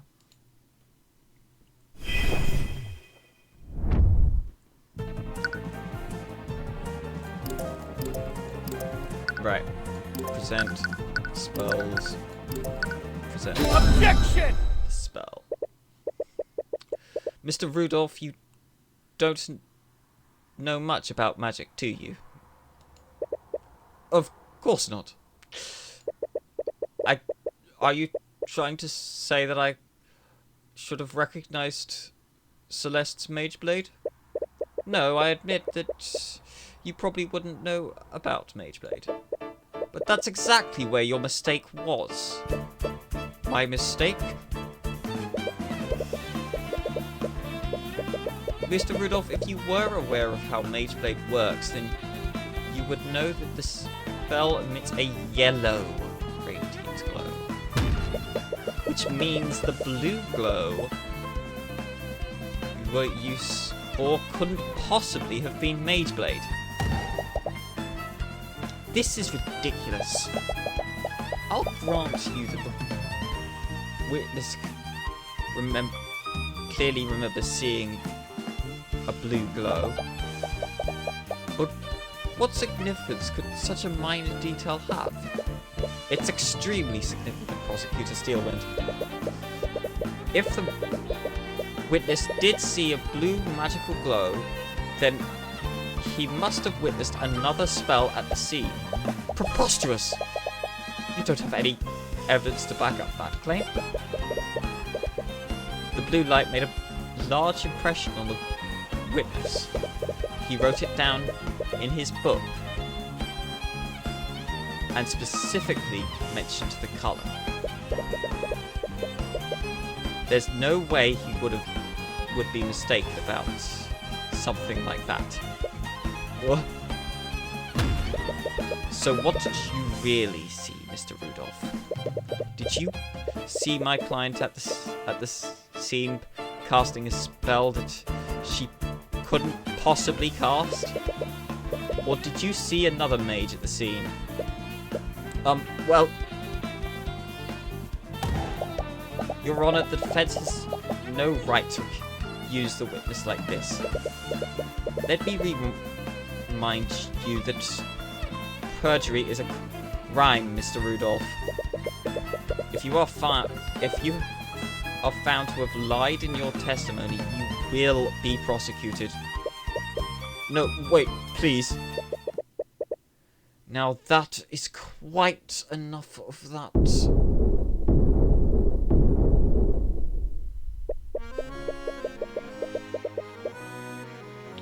Garrick Pierce suddenly steps down from the gallery and walks to the witness stand. He breaks every possible rule in the book, but no one in the room moves to stop him. The bailiff looks to the judge nervously, but the judge just narrows his eyes and carefully watches Pierce. Pierce, meanwhile, shoves the still flustered Rudolph off of the stand and begins addressing the courtroom. What is he even doing here? I will not stand by while you harass my servant. Pierce, we discussed this. There is no need for you to take the stand. What, pray tell, did they discuss? Nonsense. I have nothing to hide. And if you had done your job properly, I wouldn't have needed to intervene. For the first time, Steelwind doesn't seem to have control of the situation. What is the meaning of this, Miss Steelwind? Who is this man? This is Garrick Pierce, Your Honour. That is Lord Garrick Pierce to you, Miss Steelwind. I am the honourable heir to the Pierce noble house. In any case, I must apologise. I'm afraid these misunderstandings are entirely my fault. What do you mean? You see, Rudolph wasn't the one who witnessed the crime that fateful night. It was me. I was the one who witnessed the crime. I had my driver report the body so I could remain anonymous. What? Are you saying that you had Rudolph lie for you? I simply dictated to him that what I swore and had him repeat that to law enforcement. It simply wouldn't do for a member of nobility to appear in court. Lord Pierce, regardless of your intentions, this is a very clear act of perjury. From the look on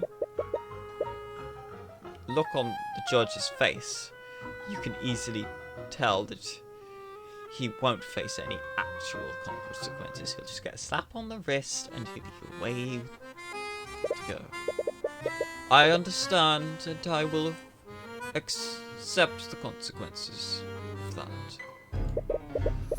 But I would be remiss if Rudolph's shoddy testimony allowed that girl to escape her crimes. Please let me testify to what I saw that night. We got him on the stand, boys. We got him on the stand. Stand, chap. Here goes. Very well. This is highly irregular, but I believe that the court will benefit from hearing your testimony. However, know that this misconduct has hurt your credibility. Very well.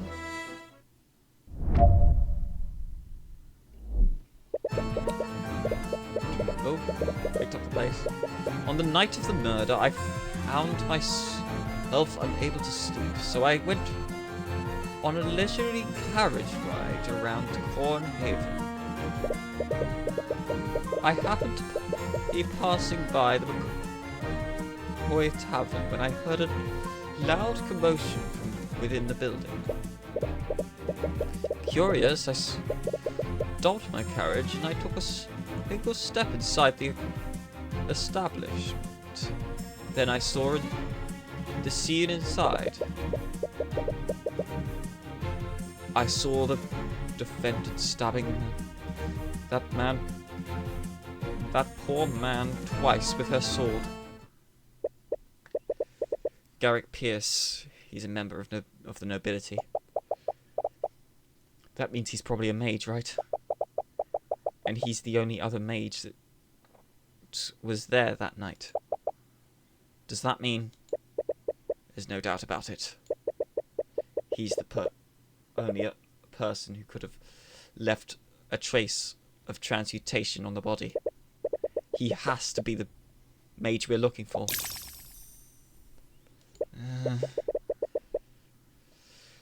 Sorry, this must be a lot for you right now.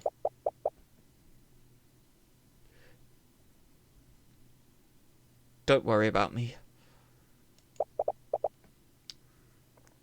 Focus on taking him down. Let's do this thing.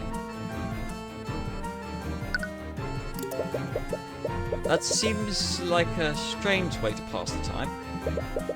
Do you believe him for a second? The witness eccentricities are beside the point. What matters is that he was clearly at the scene of the crime. I wouldn't quite put it that way. But nevertheless...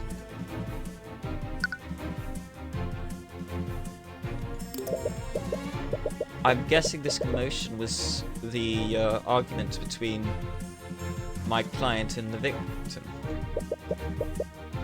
One would conclude that, yes, as we all know, both of them became quite loud during their argument. It's not unreasonable to say that the witness heard them from his carriage.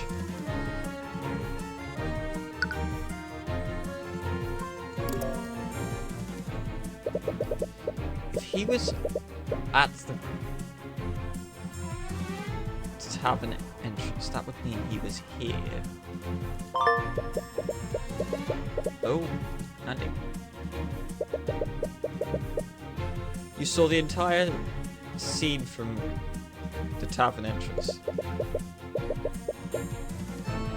It would be quite dark, considering that the lights weren't operational. Even if my client was using Mage Blade at the time. Ah, of course, I'd forgotten about that big detail. I also couldn't see what was happening, so I used my magic to illuminate the scene. You used magic at the scene of the crime? Yes, I remember it clearly. I conjured a blue light to illuminate the scene. The same blue light must have been what my driver saw. I thought that Rudolph didn't witness the crime at all. If I had to guess, Mr. Rudolph must have seen the blue light from the carriage. He must have made that detail a part of his testimony earlier. That actually makes a lot of sense now that you think about it. Rudolph was so sure that he saw a blue light, it would be strange if he was lying about that.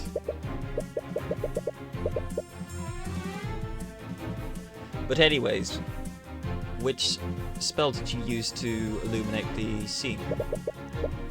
It was the Conjure Light spell. Conjure Light.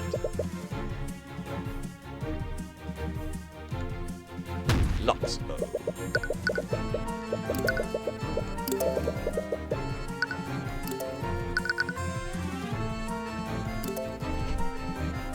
It's a conjuration spell. For the duration of the spell, a mote of magical light appears in the caster's hand.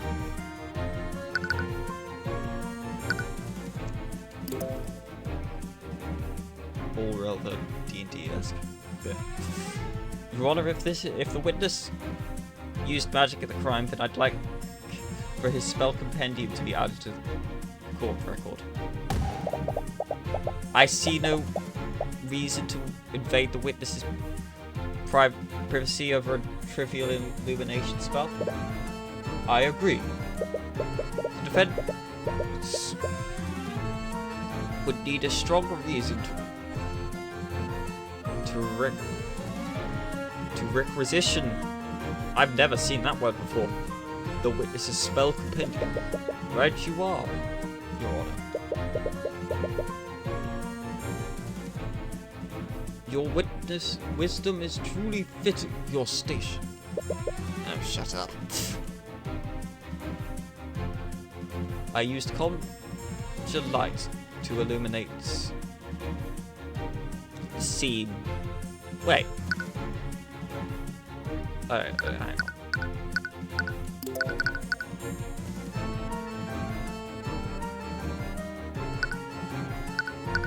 Hang on a minute. Right up from there. 15 foot repeat just. Spells. Right up to and no further.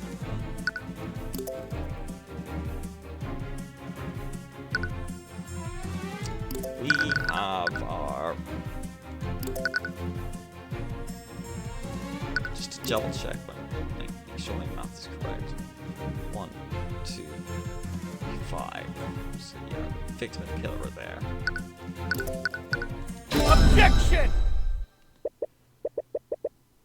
Lord Pierce, you said that you illuminated the scene from the tavern entrance. You only took a single step into the building. Of course. I remember it very clearly. I stood only at the entrance. In that case, I'd like for you to take a look at the map of the tavern.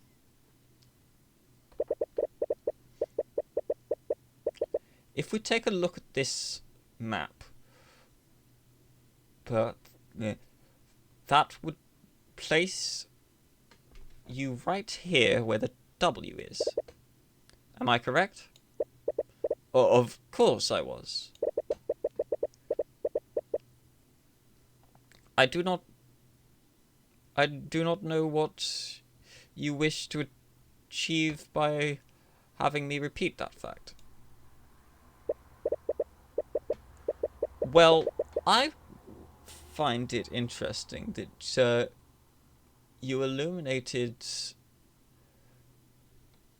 the crime scene from all the way back there, considering the fact that Conjure Light only illuminates an area within 15 feet. What? The spell's range is irrelevant. We've already established that the victim would have been illuminated by Mageblade. During his testimony, Lord Pierce clearly stated that he couldn't see what was happening. That's why he cast Conjure Light in the first place. However, Conjure Light doesn't work like a normal source of light. It only provides illumination up to 15 feet of the caster and no further. If he had stayed at the entrance, his spell wouldn't have done anything to help him illuminate the scene. But what does this mean? Lord Pierce, did you illuminate the crime scene or not? Well, I can answer that question for you, Your Honor. Lord Pierce did illuminate the crime scene. He illuminated it because he was standing right where it happened. Are you trying to say that Lord Pierce was that close to or where the murder occurred? How would that be possible? Well, there's only one scenario. There's only one way this scenario would make any sense. And that would be if Garrick Pierce was the one who murdered Linhart McCoy. Hold on a moment, this is absurd.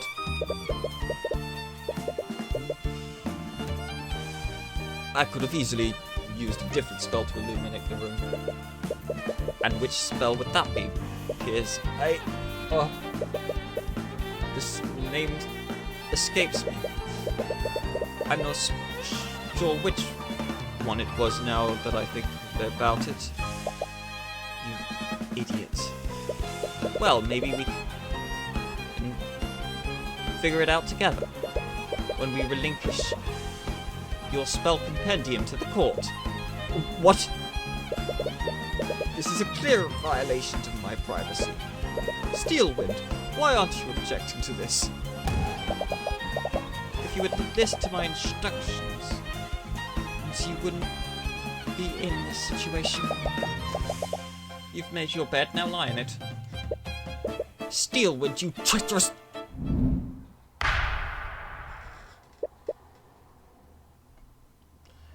That's enough.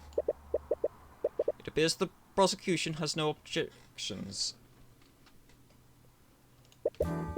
With everything that's occurred, I must ask that Lord Pierce relinquish his spell compendium to the court. Okay, let's see. Oh, he's got prestidigitation.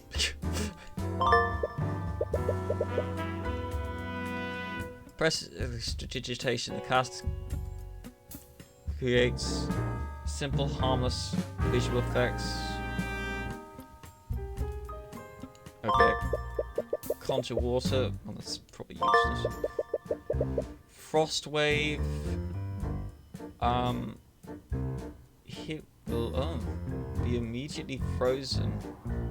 An organic life will enter stages of that. Shaped liquid. Oh, no, that one I can see.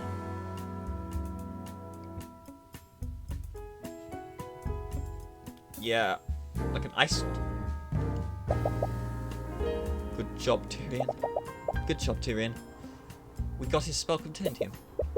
With that, this case is as good as mine. Or is it? She didn't even try to stop you from taking his spell compendium. Oh, she wouldn't let that happen just to spite Lord Pierce. She definitely still has something up her sleeve. Your Honor, Look, Conjure Light is the only spell which had a blue light. This renders his testimony and many of his statements false. You can practically hear Lord Pierce grinding his teeth. Your Honor, Lord Pierce could very well be a suspect in the murder of Flintheart McCoy. The defense argues that this presents enough reasonable doubt to acquit the defendant. I acknowledge that Lord Pierce's actions are quite suspect. However, I will not pass a verdict just yet. There is much more we need to learn. What? That's not how it works. We've proved that there's reasonable doubt. That should be enough to acquit me, right? In a normal court case, maybe, but it's different for this trial. The public won't accept an unsolved homicide involving magic. Unless we unequivocally prove your innocence, the court will keep drawing out this case. What? But that's not fair. It's just how the system works. Our court system doesn't exist to exact justice. It exists so that the kingdom can save face. No. However, the court will be suspending the trial of Celeste McCoy until further notice. That is until Lord Pierce can be investigated as a possible suspect. Objection! No?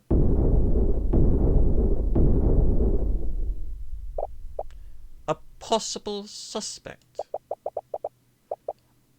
The very idea of that is preposterous, Your Honor. Damn it, you knew she was planning something. Let's revisit the basic facts of this case, shall we? Flintheart was murdered using a blade with a transmutation spell active on it. Mr. Cuthbert, why don't you tell me the spells that Lord Pierce knows?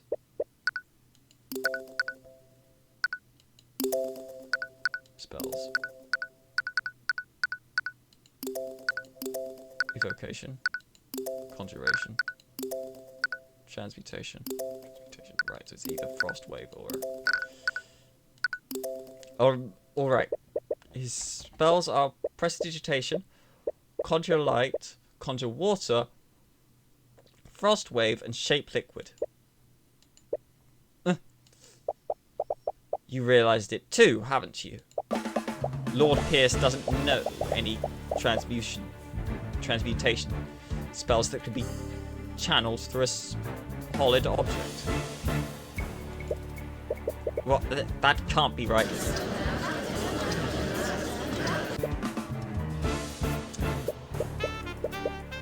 Ha! You're right. You're absolutely right, Lady Steelwind. I couldn't have possibly committed the murder. I see. With that in mind, that would leave the defendant as the only possible killer. But he was the only other mage there. He has to be but he doesn't know any transmutation spells that can affect a solid object. We can't prove that he stabbed while casting magic. Wait a minute. How did he do it then? She's right. How did he do it? If there are traces of transmutation magic on the wound, then Flintheart was definitely stabbed by something magical. But none of his transmutation spells can affect a steel blade. Does that mean he used something else? The defense did cast some doubt on this witness's testimony. Nevertheless, I must conclude that he could not have possibly committed the murder. With that in mind, please wait, Your Honour. We still can't conclude that Lord Pierce couldn't have committed the crime. What are you on about? Lady Steelwind said it herself. You commoner. I don't know any spells that can be channeled through a metal blade. He's right, which can only mean one thing. You didn't use a metal blade, did you? Oh? What nonsense is this? The autopsy report states that the wound was created by a blade. If he didn't channel magic through a blade, how could he have possibly committed the crime? You're thinking too simple. Yes, your claim seems quite contradictory to the facts thus far, Mr. Cuthbert. Which spell did Lord Pierce use to commit murder? Ooh. Present. Let's see, spell. Shape Liquid. You see, Your Honour, Garrick Pierce didn't kill the victim using a sword. He killed him using an object shaped exactly like a sword. What? I'm afraid I don't quite understand, Mr. Cuthbert. I'd like for the thought to take a look at Lord Pierce's spell compendium. Gareth Pierce knows a seemingly insignificant spell called Shape Liquid. He can control a body of water and shape it into any complex shape he wants. Then he can freeze that liquid, maintaining its current shape. A shape like a sword. What? No, is it possible that he... What do you have to say for yourself, Lord Pierce?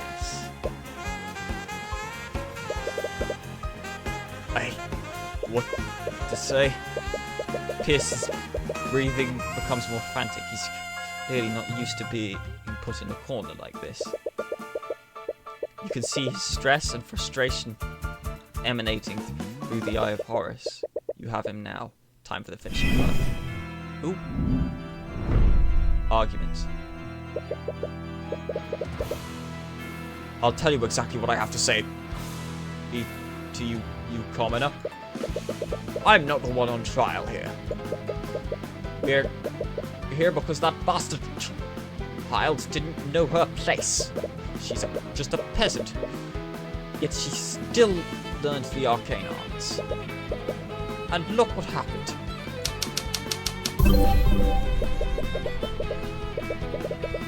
I saw the murder. I witnessed everything. That girl used our holy arts to murder her father in a fit of rage. Oh, okay, so...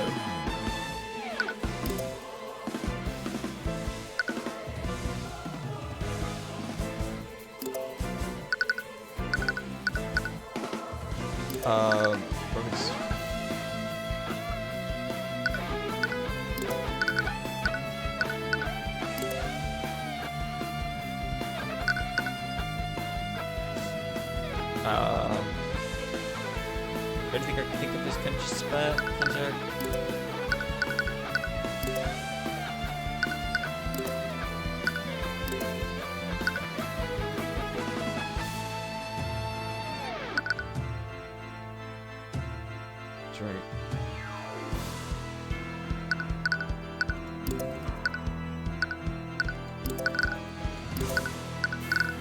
That one. And how, pray tell, did you see everything? If you recall, you testified that you only took a step inside the inn, but you would have needed to be within 15 feet to see my client with conjure light. This again? If you're going to keep treading on that one detail, then I admit it. I stepped further into the inn. I kept that detail out of my testimony. All because I knew that you'd use it to cast suspicion on me. Lord Pierce! But you didn't just keep that detail from your testimony, did you? You testified the opposite. That makes you guilty of committing perjury. No, I mean... You miserable wretch.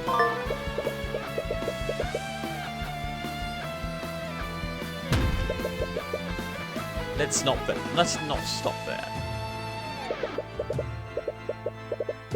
For your story to be true, you would have needed to be within 15 feet of my client. According to your testimony, my client had just finished committing a murder. Wouldn't she have noticed you? If you were that close, then you would have surely been close enough to apprehend her. So why didn't you? Don't you have a duty to your citizens? Shut up! Shut your dirty pedant mouth. That woman was armed. No, I had no reason to put my life in danger. She was wielding a sword. I was terrified when I saw her holding that bloody sword. My life was in danger. Oh, there's an arrow down there and it's useless.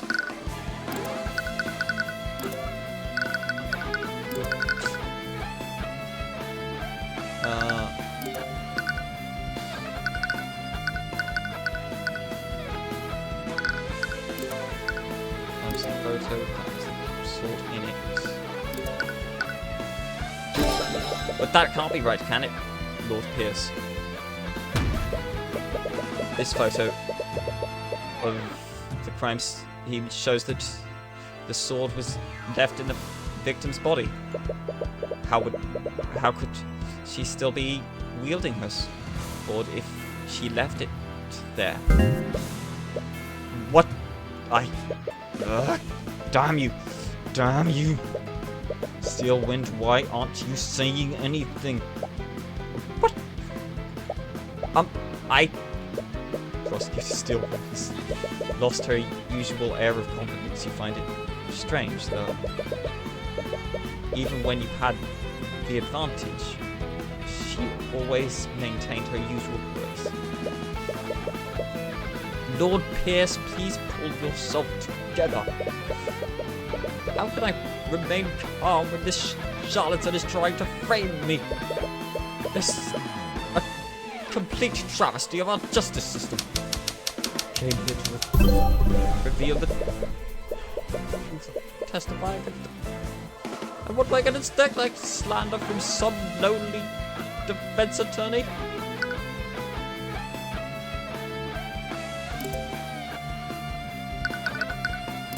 You just admitted fucking perjury. You talk about justice, but you've committed several acts of perjury to twist the outcome of this trial. You're clearly not acting in good faith. You don't care about justice. You just want to further your agenda. So admit it, Pierce. You created a makeshift sword with shape liquid, and you used it to impale Flint Hart.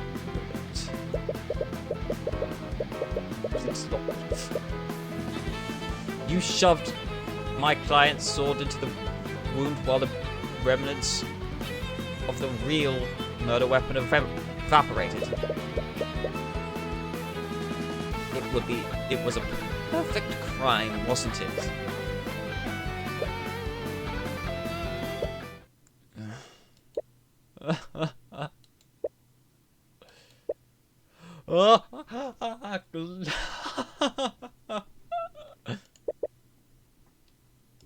Pierce?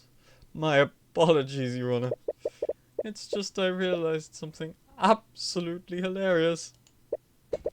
What? Has he finally lost his mind? The defense put forward an interesting theory. But there's one problem with it. What's that? I think you said it yourself. You shoved the Celeste sword into the...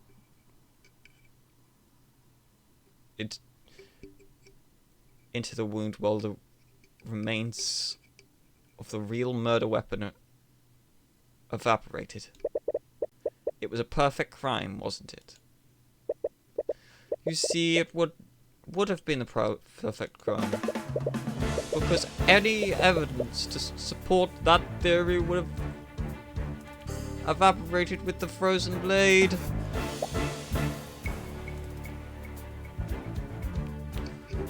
What? What? No! He's right. If he used an ice blade to clear all Flint Hearts, it would have evaporated by now.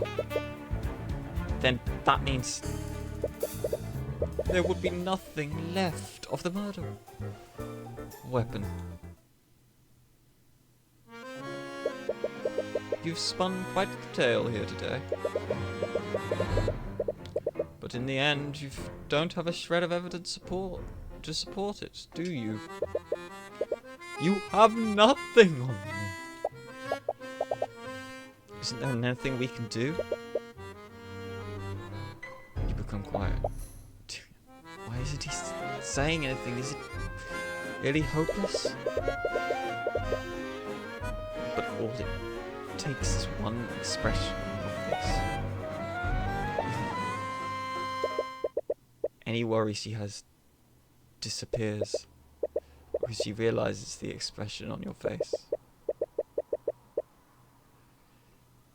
It's the same expression you made every time you defeated her. What is this?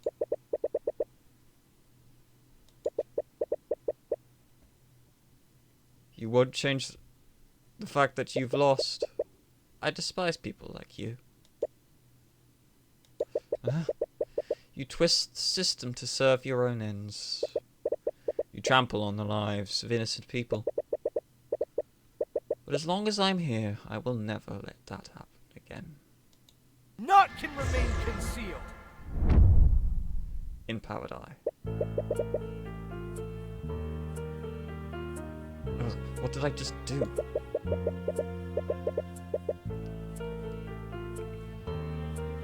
Your head feels like it's about to burst. The pain is unbearable, overwhelming.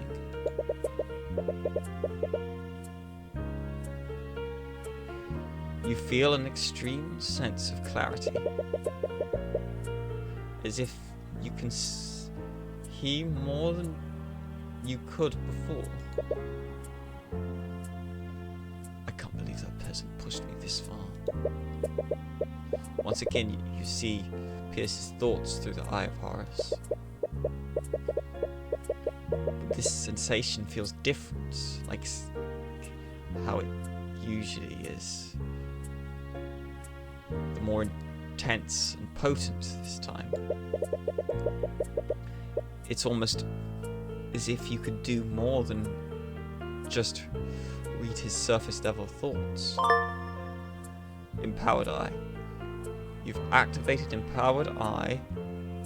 With it, you'll be able to do more than see the witness's thoughts. You'll also be able to affect what they are thinking, what they think about. Project items into Pierce's mind to evoke thoughts from him. You'll want to project items that make him think about the murder. Evoking the right thoughts will raise your insight. Once the insight gauge is filled, you'll have everything you need to implicate him. Right.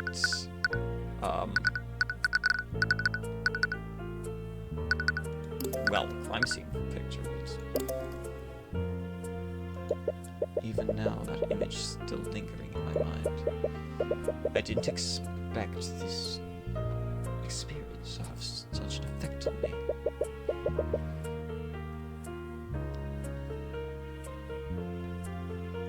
This doesn't give you anything that you can use. Alright.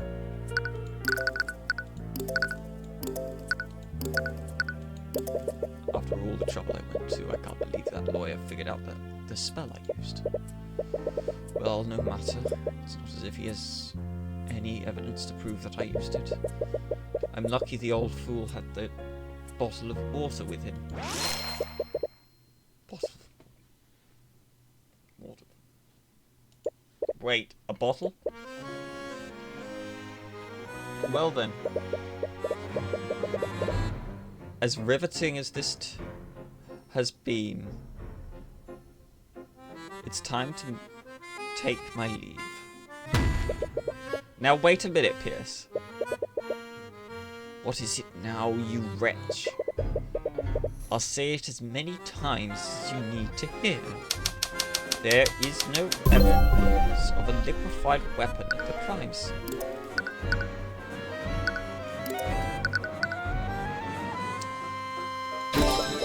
You're right, Pierce. If you did use shape liquid on a body of water, the murder weapon would have evaporated entirely. Ah, it seems you've finally gotten that fact through your thick head. Bravo. But let's not get ahead of ourselves, Pierce. What if you didn't use shape liquid on a body of water? What if it was another type of liquid? What are you going on about? Pierce, shape liquid doesn't just work on water. It works on all kinds of liquids. This shattered bottle contained the liquids that you cast your spell on, didn't it? You show the picture of the shattered bottle of lotus juice. That bottle. Pierce, I found this shattered bottle on the ground near the victim's body. I wonder what caused it to shatter.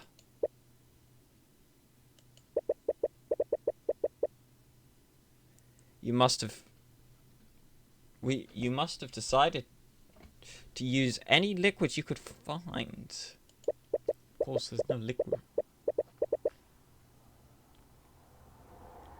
Luckily for you, the victim was holding the perfect quantity of liquid in his hands. I wonder, Lord Pierce, if we had someone analyze the broken pieces of this bottle, would we find traces of transmutation magic? You little... That still proves nothing. So what if there are traces of magic on a shattered bottle? You still don't have a murder weapon? I wasn't finished, Pierce. You see, the liquid in this bottle wasn't water. It was soda. So, what difference does it make? A blade of ice made of either. A blade out of ice would have evaporated entirely. But a blade of ice made out of soda would leave a puddle of dried residue. No, it can't be. I wondered why there was a circular trace of magic under the body. If we checked that outline, I bet we'd find a dried puddle of soda residue.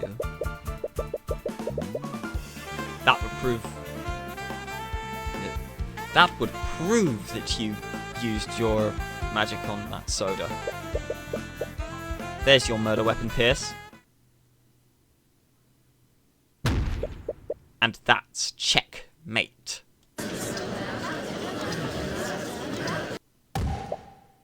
Bailiff, tell Orem to analyze the crime scene at once. We must determine if this puddle of soda residue exists. The time window to find traces of magic is closing.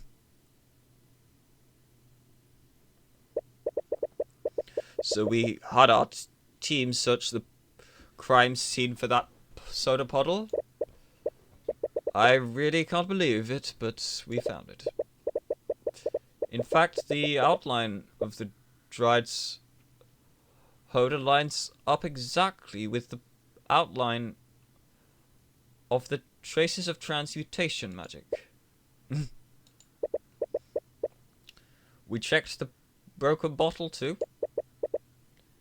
There were traces of transmutation magic on it as well. There's no doubt about it.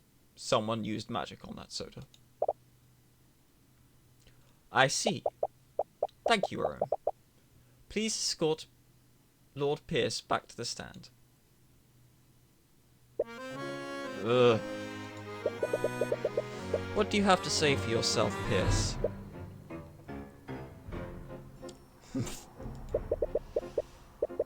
What do you think you've accomplished here today?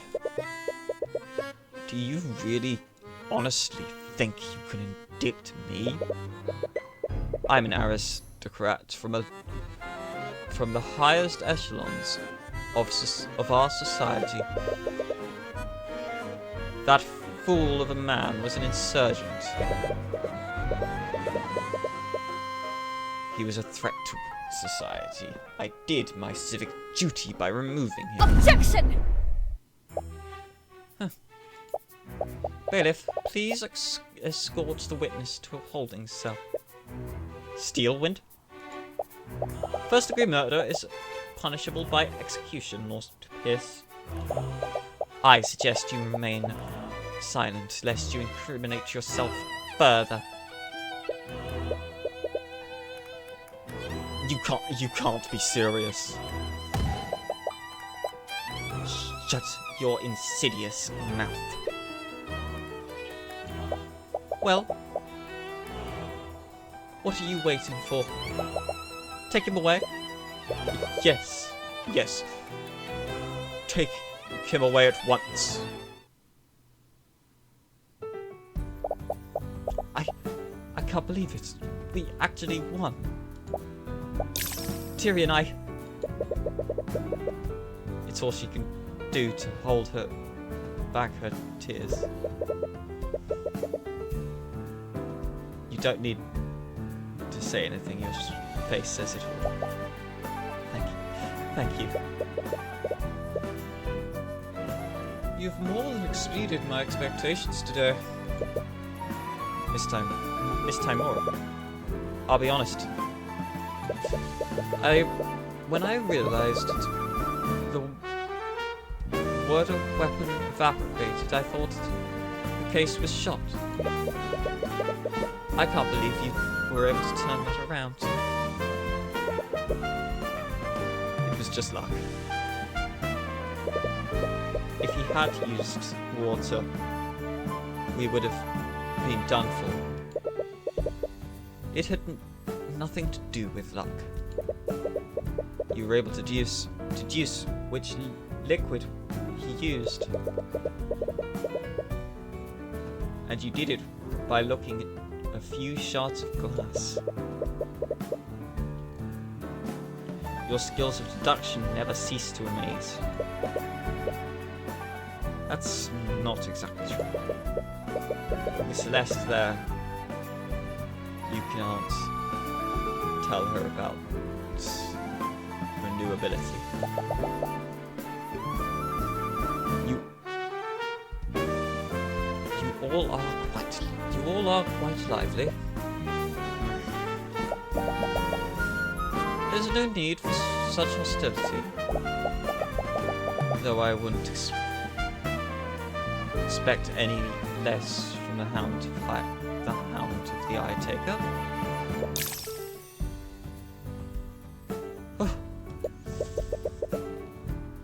Shock. Wait, what does she mean by that? You glance at Miss Timora, but when she meets your gaze, she immediately looks away. She looks like she's focusing, almost as if to protect us from a certain eye.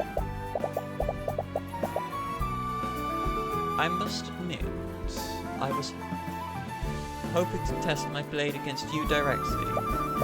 However, your protege proved to be a worthy adversary. Thank you. Is this some kind of game to you? You talk about trials as if there's some kind of competition. Your action almost condemned an innocent woman to death. Our system operates by having two powers of opposition. When those powers are balanced, justice prevails. Make no mistake, your victory today was just our system working as intended. Ha! Working as intended. You know very well our system only exists to protect your people. I know. What? In any case, it looks like we'll be facing each other more frequently in the future. I look forward to doing battle with you again, Tyrion Cuthbert. What a strange girl. Odd girl. Well, that kind of killed the mood, didn't it? Not at all. I think we should celebrate. Oh, what did you have in mind? There's this amazing restaurant in the upper quarter of the capital city. They usually only serve nobles, but they let anyone in if they have enough gold. Wait, do we have enough gold? Of course we do. Don't worry about the details. I'll handle it. Wait, just how much more money does this time make? And so began my journey into the world of lore and magic. Our justice system is rotten to its core. And I'll have many trials ahead. Regardless, I'll keep fighting on and get justice for every one of my clients.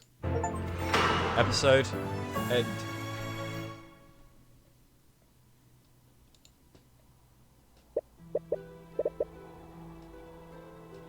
This feeling, his radiant soul has finally awakened. I can't believe I've been waiting for so long. I can't wait for the day when I can see his eyes draped in agony.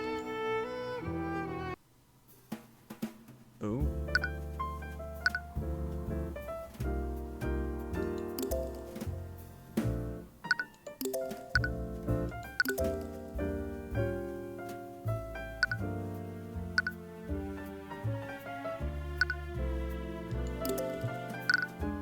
Well, Tyrion Cuthbert.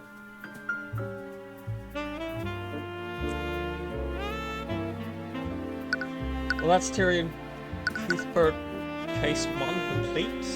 We'll move on to case 2 beginning next week, maybe? Either that or Good Friday. It's also... I'm going to end stream here. Because my voice is just shot from that. We can't continue on to another episode. And it's just a perfect place to stop. So, hope you enjoyed the stream. And I will catch you all on the flip side.